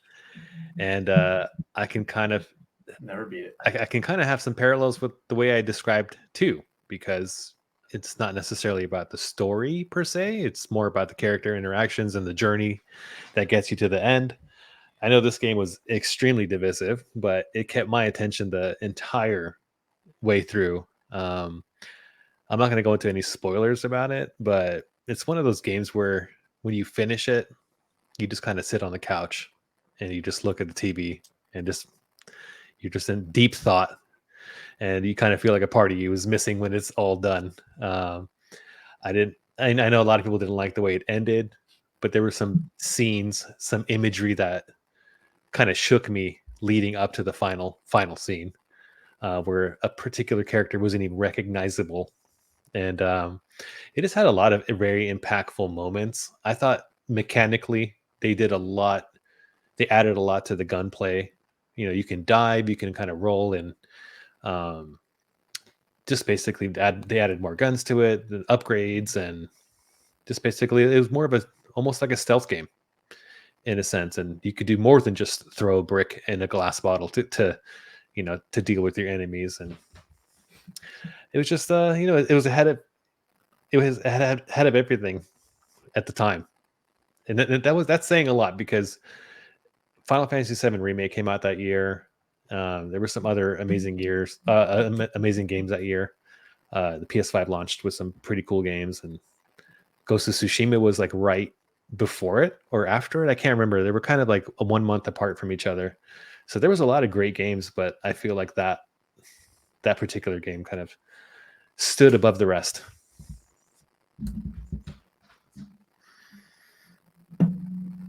Thoughts, anybody? Is that one that Torrey didn't play or finish? Never played it. Okay, wait, I'll say one thing about it.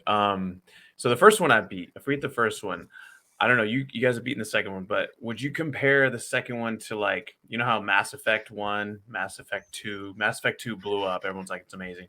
And then the third one's like, they screwed it up, and then Andromeda and all this shit. So you're saying that the second one is way better than the first one. That's what I'm hearing. From a gameplay perspective, 100%. Okay. Story-wise, though. Story-wise, I'd say the quality of the story is just as good. I just don't know if you might like the direction that they go in. I would say that the second one has more story. Right. The first one's story is very simplistic, right? It's like one long courier mission. You know what I mean? Like, and then it's like, yeah, I'm not going to get into spoilers. The second one for me, I think that, listen, I didn't like the direction that the story went, not because of the story itself, but because of the order that it was presented. So for me, certain things happen early that taint how I felt about later things when those came around. And that's like about as much as I can say about that. Technically, though, and from a gameplay perspective, 2 is easily the more technically superior game. Although this is a controversial take, it's a hot take for me. I think that Naughty Dog's gameplay loop is super stale. Like, I can tell you based off of the environment exactly when a shooting gallery is going to come. I know exactly how to get around their AI. It's just very much like Naughty Dog. Their design is amazing. Their narratives are amazing. Their gameplay from a moment to moment, instance between stealth and shooting and stuff, not the best. That's just my opinion, though. My defense of that would be a lot of games will have this big open area, and you're like, oh yeah, well, there's going to be a boss coming up, or there's a bench where you can heal before you go into the next door. It's kind of like that, where you sure. Sure. Yeah. And in for RPGs and stuff, that's like a different genre. So I like understand that aspect of it, right? Like it's like, oh, here's the heal station. That's something big is about to go down, right? Oh yeah, but we all know. An open world game, we talk about earlier on the list. Torrey talking about Metal Gear Solid. That type of game makes sense. In every Metal Gear Solid game, there's been people patrolling where they should be patrolling. There's the enemy types are the enemy types, and you're introduced to the boss character when you hit a corner. You get a cutscene, right? That's how games were always made, and that was your introduction to this huge boss fight. And to me, that's a little bit less jarring than for me to like walk up on an area and be able to stop short and stare and pick out all of the areas of cover that I can use in that fight. And that's where I think Naughty Dog's game design has become a little more stale. That it lags behind a little bit. Now, like I said, their world design and their narrative are always top notch. And that's my hot take. But yeah, I think they're a little bit overrated in that regard. But this game, narrative disagreement that I have with it notwithstanding, I would highly recommend to everybody. And I think that it's really crappy that people like spoiled it and made this hubbub about it. The stuff that you heard is not nearly representative of what the actual game was. I will say that. Also, the HBO show, great, fantastic. Yeah. Does the HBO show follow the game? It's pretty faithful. It follows the first game. Okay. They're doing different seasons. I don't know how season 2 is going to go. I don't think that they will execute on some of the ideas of the second game right off the bat. I think they're going to elongate it to coincide with the release of the inevitable third game that's going to be coming. Okay. Yep. All right. So I need to, okay. Torrey Pines, I'll play it. Graveyard. Wait, what number are we on? 2. Oh, 2? I know numbers are hard, but number 2, bro. Yeah. What was your number 2, Matt? I haven't gone. I go last. Oh, you're number 3. Number 3. Your number 3 was... My number 3 was Final Fantasy 7. Okay, that's my number 2. But yeah, that's my number 2. But like, I kind of have like a tie with Chrono Trigger in a weird way. Like it's hard for me to choose. So Final Fantasy 7, first RPG I ever really played and beat. I remember my high school friend was like, "Bro, you have to try this game out." And I'm in that pool of people a huge pool of people that same thing. First RPG, like I was like, nah, dude, those games are lame. Like you can't, like it's not Tekken, it's not Resident Evil. Like I'm not gonna play some game where I have to wait to like, make a command and stuff. This is like Dungeons and Dragons BS. But the story, the graphics, the cutscenes, all that was like, the music was amazing. It kept me going. And just going off of what you said, Matt. But then Chrono Trigger has a really close place in my heart as well, because I played that like way later into my like video game, history, because that came out Super Nintendo. Chrono Trigger, by the way. Oh my gosh, you got it. Well, there's multiple endings, right? So I have it on my Steam Deck, so I'm gonna play it on my Steam Deck. So that was the thing about Chrono Trigger that grabbed me so much, that it's a Super Nintendo game. Like the graphics, they're old school, and the story grabbed me like I would not have expected. And then also with like Akira Toriyama and like all the creators that put it together, like that was a big drive for me to play it. And I realized why it's so good, because of it's like the top tier game developers coming together to make it, the music, the gameplay, the design, everything. So I don't know if this is a cop out, but I kind of have two games from my number 2. Well, if you want to reiterate, I mean, listen, I'll allow it. Like, we'll allow it. I mean, that's 2 games that you actually finished, which is, pretty rare. So we'll let you have 2. If you want to piggyback off of certain things I said about 7 real quick, and then I would say maybe spend the bulk of your time on a game we haven't talked about in Chrono Trigger, and exactly like what stands out for you. Let's do that, man. Man, there's so much to say. I think with like the genre of Final Fantasy 7 like got me into like anime, got you into like just the dating sim stuff, like very Akira vibes, right? Oh, like totally. Midgar, very Akira vibes. For sure. Like the whole, honestly, Final Fantasy 7 I think is what got me into like being a mini like otaku, kind of like the whole Japanese genre, like games in general. Same. Yeah, like I went to Japan for a month because of that game, because I got into it so much. My friends are like, you got to watch this anime now, you got to do this, and there's like all these tropes you kind of find out, and just going through the history of like going to Hiroshima and seeing like the whole history of just Japan and their media and their artwork and their art, where it kind of came from. Like Final Fantasy 7 was the birthplace for that for me, for sure. Here's the real question: did you go to Super Potato? Yeah, I went to Super Potato. But honestly, I wasn't that impressed. I mean, it was cool. It had all these retro games and stuff. But if you're like a true I heard there's better ones. Oh, there's way better ones. All Here's the what I heard, book though. Here's offs what I and did all hear the about man, Japan.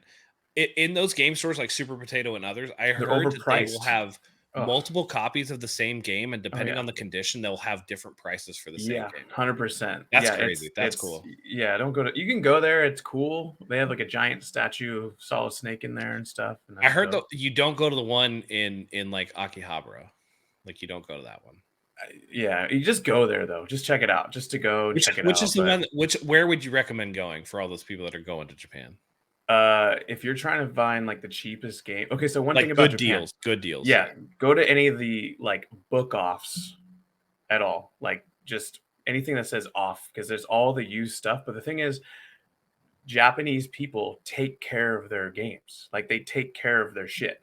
Like they don't like just throw it out and just like step on it and stuff. You're not going to get a disc that's been scratched up by your friend. You know, they take care of their things. So if you go to a used game store or used anything, the book offs, like I was saying, and there's like, I can't remember the stores. It's something off, but go check those out because those are the best deals you're going to find. You'll come home with a whole thing of luggage for video games like I did. Very nice.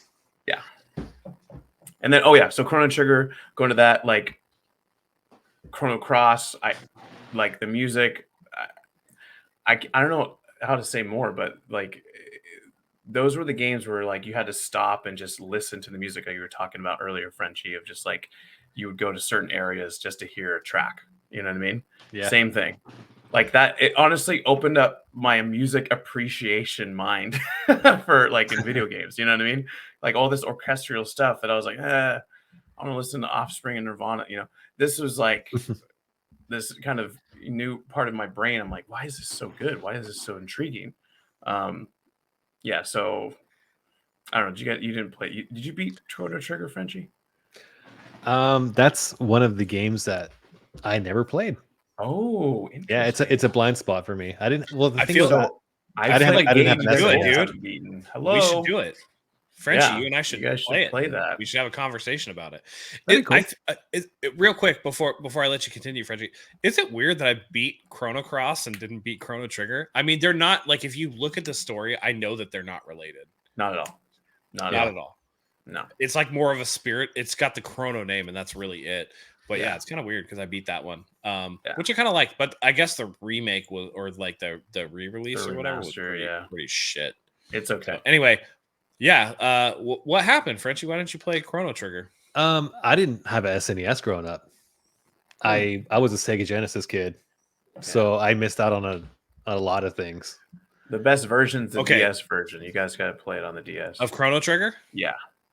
What about the Steam version? That's what I got. I mean, yeah, you can play it, but I think that the two screens, I don't know. Yeah. The DS version is my favorite. I'm actually thinking about, and you guys can advise me. I don't know. I miss a lot of my retro stuff, so I was gonna actually rebuy a 3DS and rebuy a Vita just because I want handhelds like all day.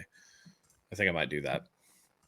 Yeah, when I went to Japan, I bought 2 Vitas and a PSP. Yeah. I want the Arctic. I want the Arctic white one. I have the Arctic blue one or the blue one, not the Arctic. I want the white one. The OLED that came with.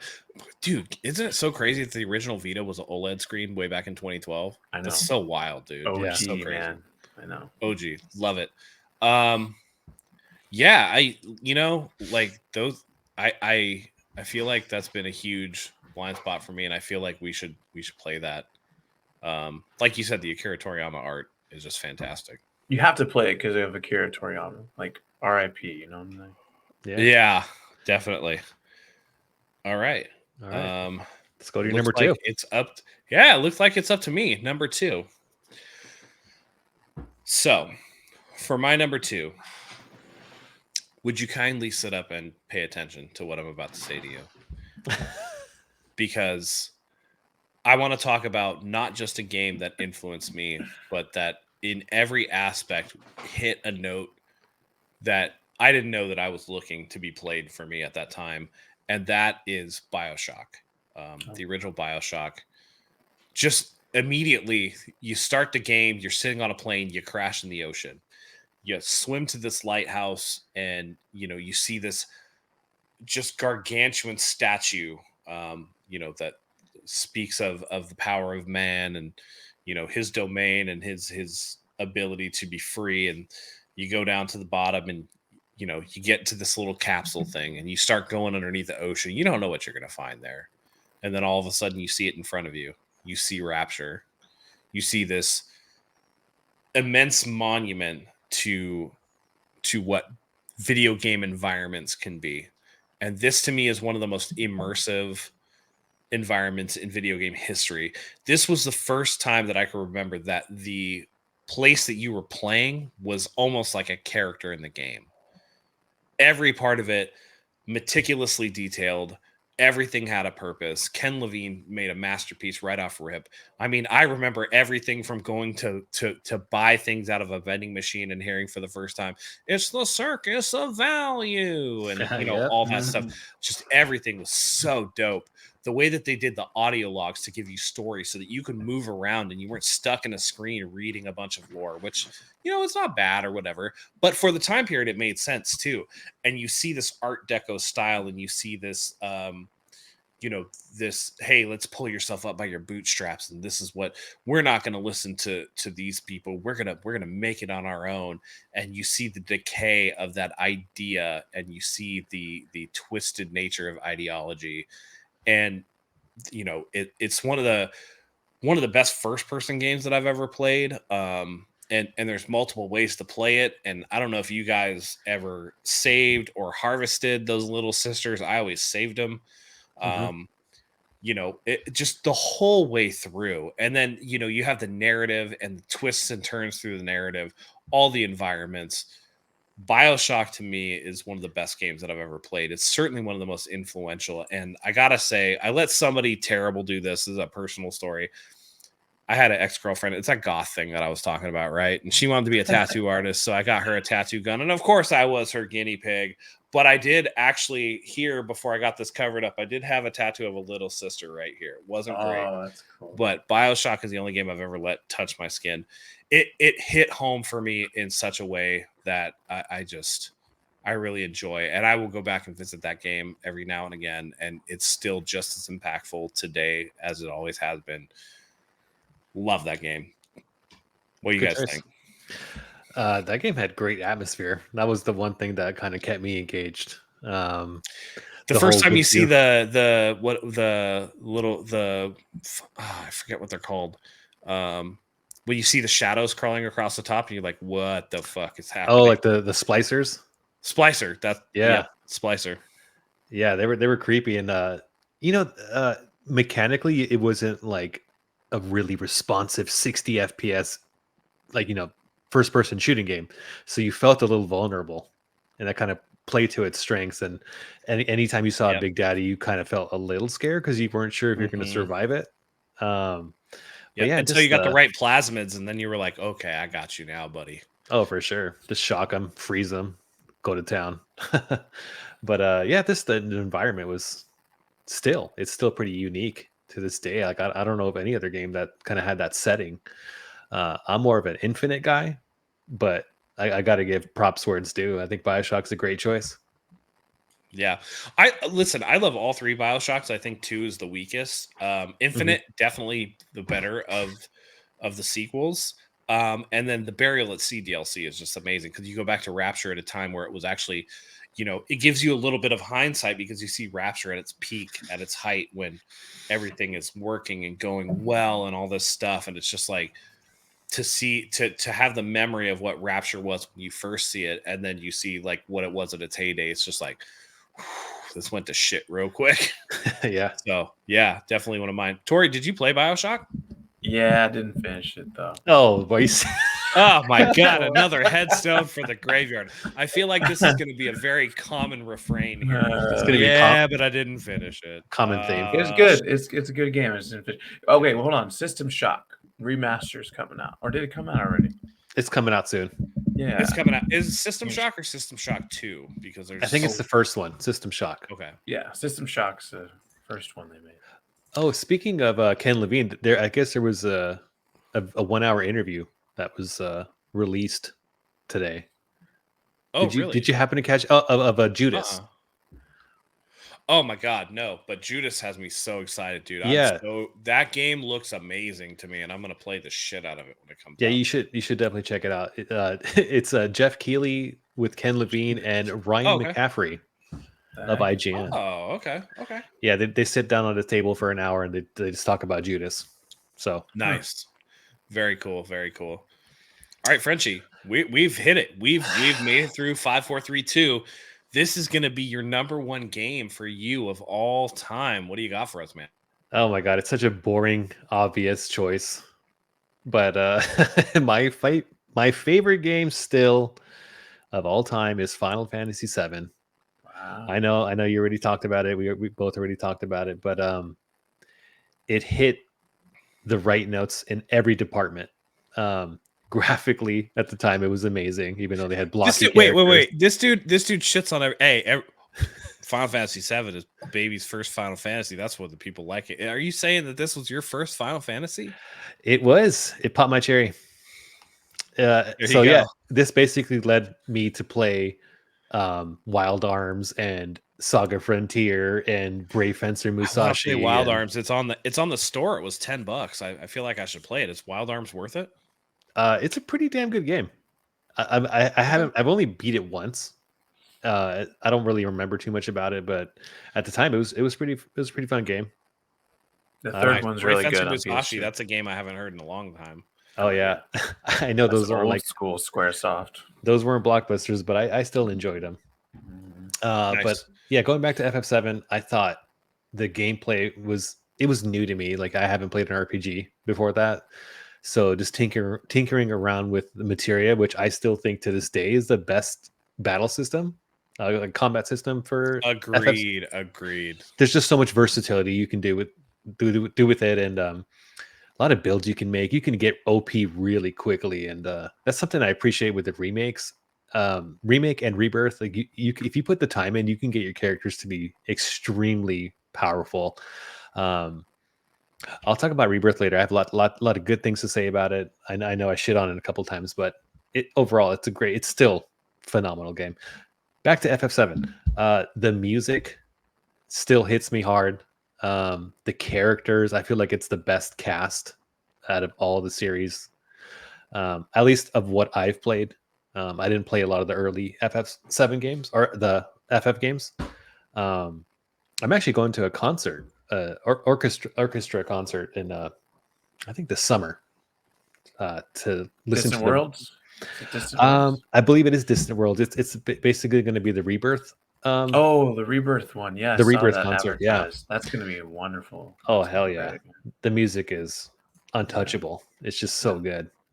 There's definitely a lot of nostalgia there, but I mean, no other game has made me feel the way FF7 has. So I'm sticking with it. It's a boring choice, I know, but it's my favorite. No, you know what? I think that it speaks to the fact that all three of us have it on our list to what a seminal game it is for a lot of people, particularly in our demographic. Everything from, like you said, the materia system, which is amazing. And I don't know, I'm not through Rebirth yet. I feel like I'm about like halfway through, but man, I'm really holding my hopes out for a Knights of the Round materia. That would be so sick, dude. That was so good.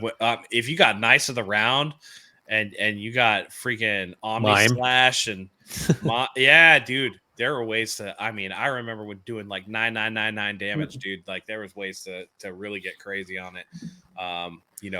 Getting the golden chocobo, like for the chocobo races or whatever, and like being like the best at it, and doing the squat challenge, like way back in the day, like snowboarding, motorcycle. Yeah, the game had so much, and you went from like industrial setting to rural setting to island setting. There were so many different areas of the game. I mean, this was one, I believe this was a 3-disc game on the PlayStation 1, correct? Yeah, 3 discs. I mean that's a huge game. So the fact that we all have it, I feel like speaks volumes. What do you think, Torrey? Well, I'm wondering why it's not your number 1 or number 2, Matt. Why did BioShock score higher? So for me, Final Fantasy VII wasn't without issue for me. And like I said, I felt like there were certain. I don't put you on the spot there, but if we're no, if we're being real, yeah. There were some convoluted parts. I felt like the ending was kind of like rushed, if that makes sense. I felt like the way that you got to the end was a little bit rushed, particularly after that big moment, that we know about or whatever. I feel like certain things happened with Cloud and there are revelations about Cloud that everybody else in the party just kind of goes, yeah, all right. So there were some narrative weaknesses that I thought that were there. Also, I think that, like, we talk about the cast, and in general, I think the cast is really good. Dude, Barrett is such a caricature of a character that it's like, I'm glad they picked the voice actor that they did for Remake and Rebirth, because it really does fit how ridiculous the character of Barrett was. And if you remember the original Final Fantasy VII, every time he got pissed, he would just fire that gun arm off into the air. You're just like, what is happening right now? Like, what the fuck? Okay, wait. And then this whole, I feel like there's the whole, MacGuffin about, all right, who's like, Sephiroth is the main villain or whatever, but I feel like there were much more intriguing enemies, right? Like, I felt like Hojo got dispatched too quickly and you moved on from him, and I feel like Scarlet got moved on too quickly from him, and President Shinra, the second after Rufus. Exactly, after the first one goes, and there was just a lot of this stuff that I feel like was a little bit too on the back burner. I wish we would have got Vincent a little earlier, who's one of the coolest fucking characters ever. Then you just have it, and it was the first one where it was like missable. So there were times where if you miss stuff, it's kind of screwed up. I don't know if you guys remember, but there was where you have to disarm the bomb on Sid's. It's like the missile silo or whatever that Sid's building his airship in, and the bomb is going to go off. Yeah, on the rocket, and you have to disarm. You have to disarm the bomb, and if you don't, then there's absolutely no way to get the Knights of the Round materia. Oh, and like, so there were certain ways with that, and the way that the save systems works on PS1, there were some obtuse things. So that's why it's not number 2 or number 1 for me, by virtue of the fact that while it did hit me in terms of like being JRPG and stuff like that, it didn't speak to me in a way that these other 2 did. BioShock, and then my number 1 that'll be coming up. Okay, Frenchie, cool. What about Frenchie? What makes it number 1 over everything else for you? Just the way emotionally it made me feel. Like did you cry? I didn't cry. I did not cry. It checked all the boxes. Just from a gameplay perspective, to the music, to the characters, to everything, the setting. It was haunting. It was fun. The gold saucer was amazing. Not the golden saucer. Golden saucer. The gold saucer. Golden. Sephiroth was an awesome character. Real quick, around the horn. Best character in the game, worst character in the game. Torrey, what do you got? Best character, Sephiroth, for sure. Worst character, Kate Sith. Okay. What about you, Frenchie? I'm gonna have to agree. I think Kate Sith was kind of whatever. He didn't really add too much to the story for me. Best character, Scarlet. Oh, you like them boobs, huh, bro? Listen, you like Scarlet's them boobs. Scarlet's the best character in Rebirth. That's for damn sure. Good Lord. I know, every time she's in the Rebirth, I'm like, holy, what the? I mean, if you think about Cloud, in the US, we're living in 2024, and we have a different standard over here, but the Japanese are like, fuck that. Yeah. Cloud's a cool character, but he has kind of a bland personality. Shout outs to Tifa, who I'm surprised doesn't fall forward all the time. Jesus Christ. Scarlet, next level, though. She's going to grow up with some back problems. That's for sure. Best character for me, Sephiroth. I mean, dude, sure. He's so fucking cool. Yeah. With an honorable mention to Cloud, who I think is like a really cool, like, the silent, standoffish protagonist. I think he does it the best out of all of them. Oh, yeah. Dope. Where did you get? I don't want to turn my camera, but I do have the I got the Rebirth collector's edition just so that I could get that gigantic one-winged angel Sephiroth statue. You gotta show that off. Hell someday. yeah, so I want cool. to see that. Yeah, I will. It's just hard to angle my camera. It's like set. So We'll do a show and tell episode. Worst character for me, Yuffie. God, that character is so annoying, dude. I hate Yuffie. What are you talking about? Leave her alone. Kate says to me was like annoying, but also you realize like there's subterfuge there. So like with that's just the character. Yeah. But yeah. Not all is Wu-Tai, man. You gotta have a character to represent Wu-Tai in the game, you know? Yuffie was Riku before Riku pissed me off. That's true. So that's kind of true. Yeah.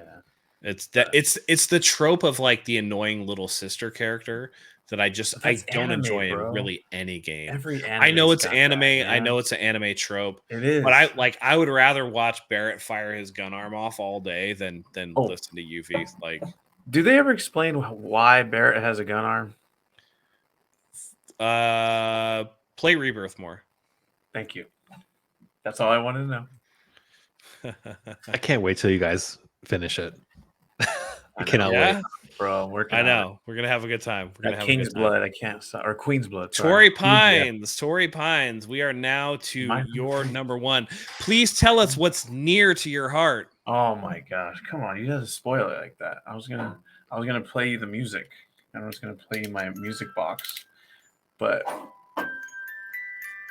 there's my near. This is Near Replicant, but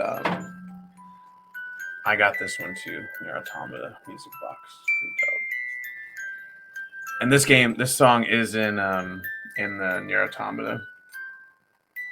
Is this gonna be another one you throw on your bed until it stops? I think it's gonna stop early. Oh damn, yeah, I'm gonna have to do that. My bad. Anyways, okay, so Near Automata gave me an existential crisis. It gave me first game I ever cried to.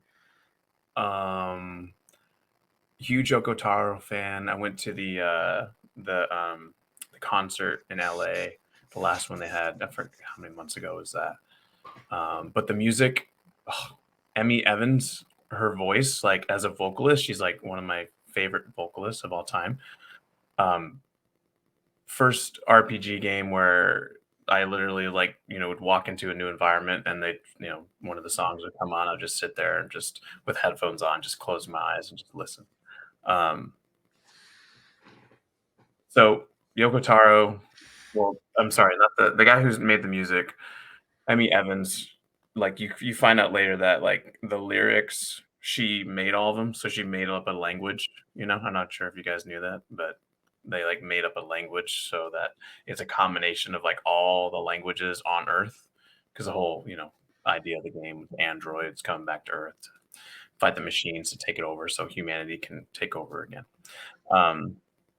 No, this game cuts on like so many different levels of, again, existentialism, philosophy that, I don't know. Do you guys ever take any philosophy courses in high school or college? Sure. Yeah. I took one in college a long time ago. Yeah. So I didn't. I didn't at all. So this was like my deep dive into like philosophy in general. And so every little trope that they kind of talked about by the end of the game, which the game has like 23 different endings because the alphabet A to Z. But the first time I beat it, I got the ending where it made me cry and it made me stop playing video games in general for like 3 or 4 months. I had to like put down and just be like, I need to live life outside of this box and just enjoy what's around me. It was just such a weird like experience for me. Plus, Tubi's butt. So there you go. What a way to finish. Yeah. What a rule 34 situation, huh? Tubi's butt. Yeah. That's rule 34 if I ever heard one. Frenchie, have you played? I personally have played some of it, but it's been kind of tough for me to get into it. Just, if it's not really grabbing me at the beginning, I want to give it more time, but have you played this all the way through? I have the platinum. but I shamefully bought it from the merchants in the game where you can buy the trophies. It didn't really hit me the same way. I'm not sure what went wrong there. Just wasn't as engaging. I thought so that was a game where I wanted to play because the combat looked cool. I wasn't really looking for a compelling story or anything, so I was just really focused on that, and I felt it got a little stale halfway through, and I just kind of rushed it, and I just kind of wanted it to be over with.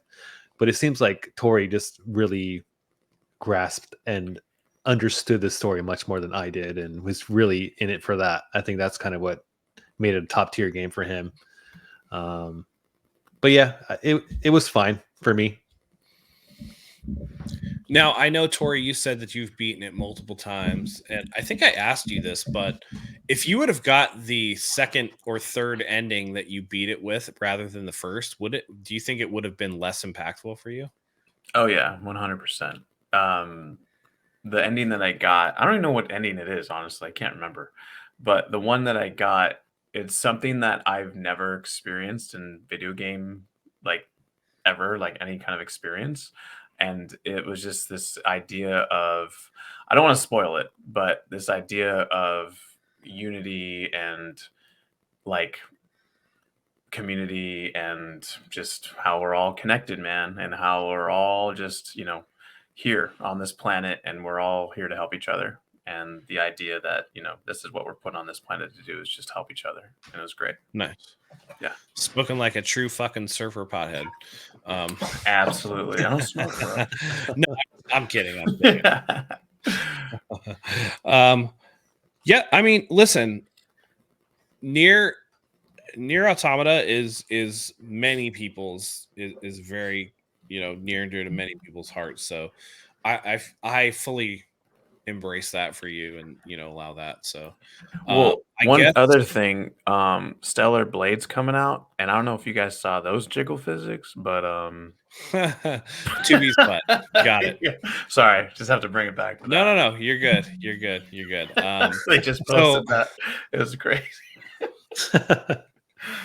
Anyway. Right, number one for me. I guess it's all down for me. So hey, listen. I'm gonna give you guys the number one game intro that I have ever seen, and to this day it gives me chills, and I love it so much. And I just feel like that this game encapsulates so much of what my gaming childhood was, and I could go back and play this game 1,000 times over. It will never, ever, ever get old for me. Pulling up a YouTube video. Yeah.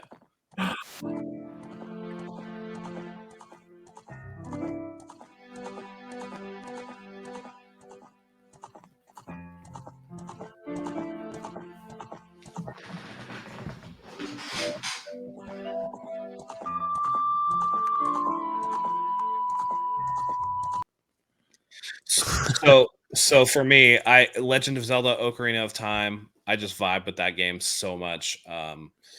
It was the first 3D Zelda.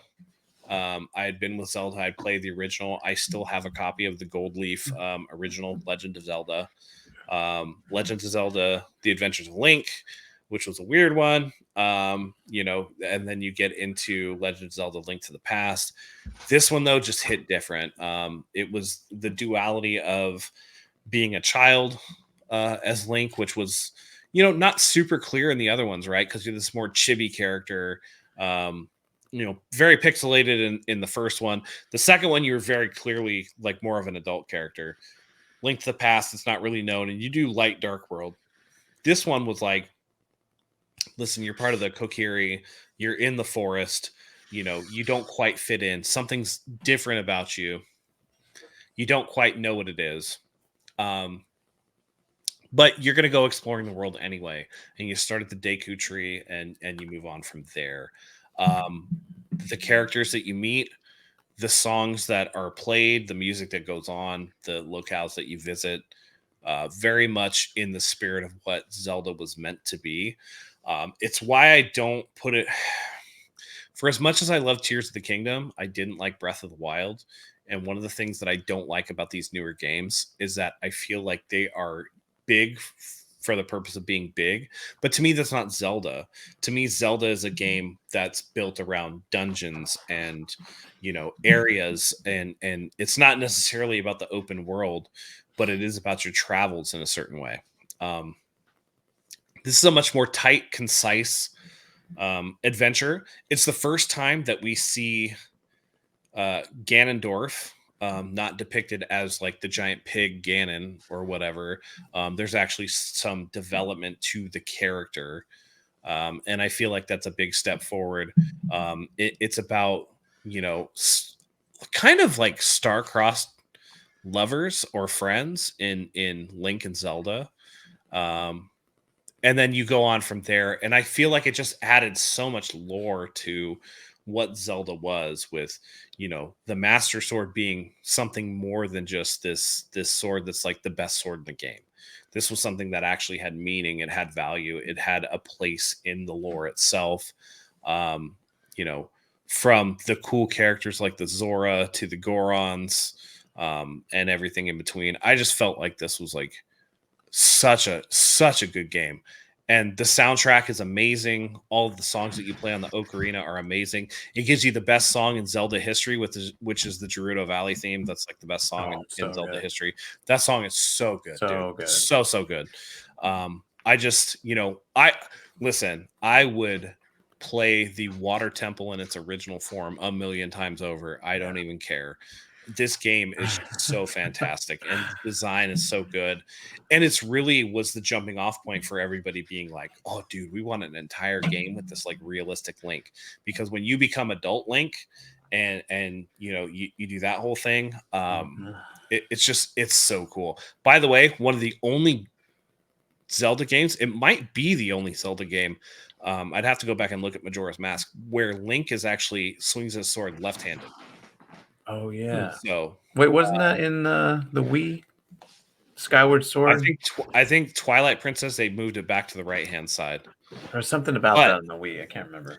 But I mean, just like the lock-on system with the C buttons, everything was so cool. Like it was a collector's dream. I went around getting all the gold Skulltulas. Like I adore this game. This game to me is peak Nintendo for me, and it came out when I was 16 years old, and it was at a point where I was at the height of my impressionability in video games. Like, this to me is just, it's a 10 out of 10. It's a masterpiece, and I can play this over and over and over again. I didn't beat it until the remastered version on the DS. But hey, at least you beat something. You have something on record. Though. Yeah, it's really good on the remastered version on the DS. It's really good. I think they should make a Zelda spin-off. What do you mean? You know, maybe call it... Think about the girl? No, just call it Link, a Zelda to the Past or something. Oh, that'd be hilarious. Call it, the next game should be called Link. The Legend of Link, Zelda goes backwards. I mean, that... Listen, no spoilers, but that isn't that kind of Tears of the Kingdom? I guess you can say just that. Spoiled it, bro. Yeah. Okay. You don't need to play it anymore. Don't worry about it. I don't need to finish it. Thanks. Don't worry about it. That's like the one story beat in Tears of the Kingdom. My bad. It's okay. About to me, like Ocarina of Time and these games have much more story than what like Tears of the Kingdom has. Tears of the Kingdom is such like a bare bones story to me. Yeah, there's always a trade off. It's like, oh, the calamity is here. We did this, and then this happened, and it's like Calamity Ganon. All right. But it's like you don't, you know, you meet these characters, and all of a sudden, you know, it's like, oh, now I'm this person, and there's no explanation of why you're that particular person or why you do this particular thing. You just are that. You know, it's not like, hey, I met you. This is the character that I am. We go through this adventure together, and then I earn this right. It's just, nope, this is what I do now. Yeah, you know. But since I have a limited history with Zelda, is there any relationship between the older games, or is it pretty much like a whole new game every time? So it's like a multiverse. Well, no, there's a multiverse theory. I mean, they're all different. No, Breath of the Wild is and made Tears off of the Kingdom are related. Well, yeah, but the first game The Nintendo so one. there are different timelines though. So there's like the dark timeline, and then there's like the other timeline, and there are different games on different timelines. So like there's a is it Twilight Princess? One of them is maybe it's the Legend, maybe it's Link's to the maybe it's Link's Adventure. Well, one of them is like Link is never the hero of time, or like he disappears and then darkness falls over the land, and that's when you get like Twilight Princess and you get like other ones. And then there's like Ocarina of Time, which leads to, Majora's Mask. It leads to whatever. All I know is that the first one in the series is Skyward Sword. In the timeline is Skyward Sword. And then it goes on from there. There's a convoluted there is a guy by the name of Barrett at Kind of Funny that did like a really comprehensive timeline of the Legend of Zelda, and like all the different, but each individual game is kind of on its own. Okay. Yeah. Fair enough. The music's the best in Ocarina. Maybe the inflection point is actually A Link to the Past. Anyway, there's videos out there, but they're not all like, not all the links are the same. Like the link in Tears of the Kingdom is not the same link in Ocarina of Time. They're different, and like it's like reincarnation theory. They're like different versions of the same person. Okay. Yeah. Where does Hyrule Warriors fit into all this? Well, that's Hyrule Warriors is Wild, pretty bro. fun. Yeah, it's a Breath of the Wild spinoff. Yeah, it's Breath of the Wild spinoff for sure. Yeah, it's like it's like Dynasty Warriors, isn't it? Yeah, it's the Dynasty Warriors game. Yeah, was Musous. it Musou? Musou, yeah. Yeah, Musous, yeah. Yeah. Dude, I played the shit out of Dynasty Warriors on the PS2. Me too. Dynasty Warriors 3 and 4. Oh, nice. That was the last time I ever played a game like that on the PS2. Yeah. Berserk, dude. They did a Musou Berserk game. You gotta play that. Okay. They did a JoJo's Bizarre Adventure fighting game. Oh, they did. I know. Hell yeah. I have it. Sweet. Yeah. Of course. It's going to be a very, very, very common refrain here. Mm-hmm. All right, gentlemen. That does it for our top fives. This was a fun time, ladies and gentlemen. We're going to have a lot more for you, but this is an introduction to who we are, and we hope that you enjoyed getting to know us. Any parting thoughts, Torrey, before we go? No, I'm excited. This is awesome. Hope we get a live stream going soon or something like that. Get some people to watch us and ask some questions and talk shit about us and whatever. I don't give a shit. But this is super fun. I love it. Yeah. Frenchie, how about you, man? Yeah. I want this podcast to be something where it's really chill and just no drama behind it. We know how you go on Twitter and it's just like a console war. There's always something wrong. There's people shitting on games. Like, I don't want any of that here. I just want this to be a place where we just are positive and just can talk about the games we love. Because that's all it is. Like, we're not journalists. We're not insiders. We're just three guys literally that just love to play games. And that's kind of what I want it to be. I want to build a community. Hopefully we can build a community. We'll see. And if not, that's okay. Amen. Yeah, and that's okay. And this is something that I've never done before. Like, I've never been in front of a camera. Yeah. So I'm going to have some growing pains. I'm going to learn a lot, and hopefully, we'll do this on a weekly basis and I'll get better at it, and we'll have some good times ahead of us. Yeah, that's the name of the game. We're here to have fun, and whether we get an audience or not, like, I just think it's cool that we get to, at the very least, this is just a video telephone call where we're just having fun and talking about games. So, thanks for joining me, guys. Like, this was super fun. I'm glad we got to go through the top 5. By aggregate score total, I guess Final Fantasy VII is the best game of all time. So all three of us had it on the list. That's fantastic. And we'll have something new for you guys next week. So until then, for Pierre, aka the Frenchman, Frenchie, Torrey Pines, you guys, who never finishes a game in his entire life. I'll make a list of games I finished. All right. Pickleball connoisseur, stoner, and I don't smoke, bro. He looks like he smokes, but he doesn't. I know. I've never smoked before in my life. So.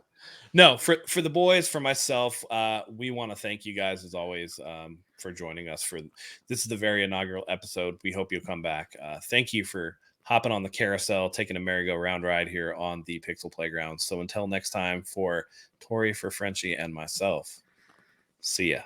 See you guys.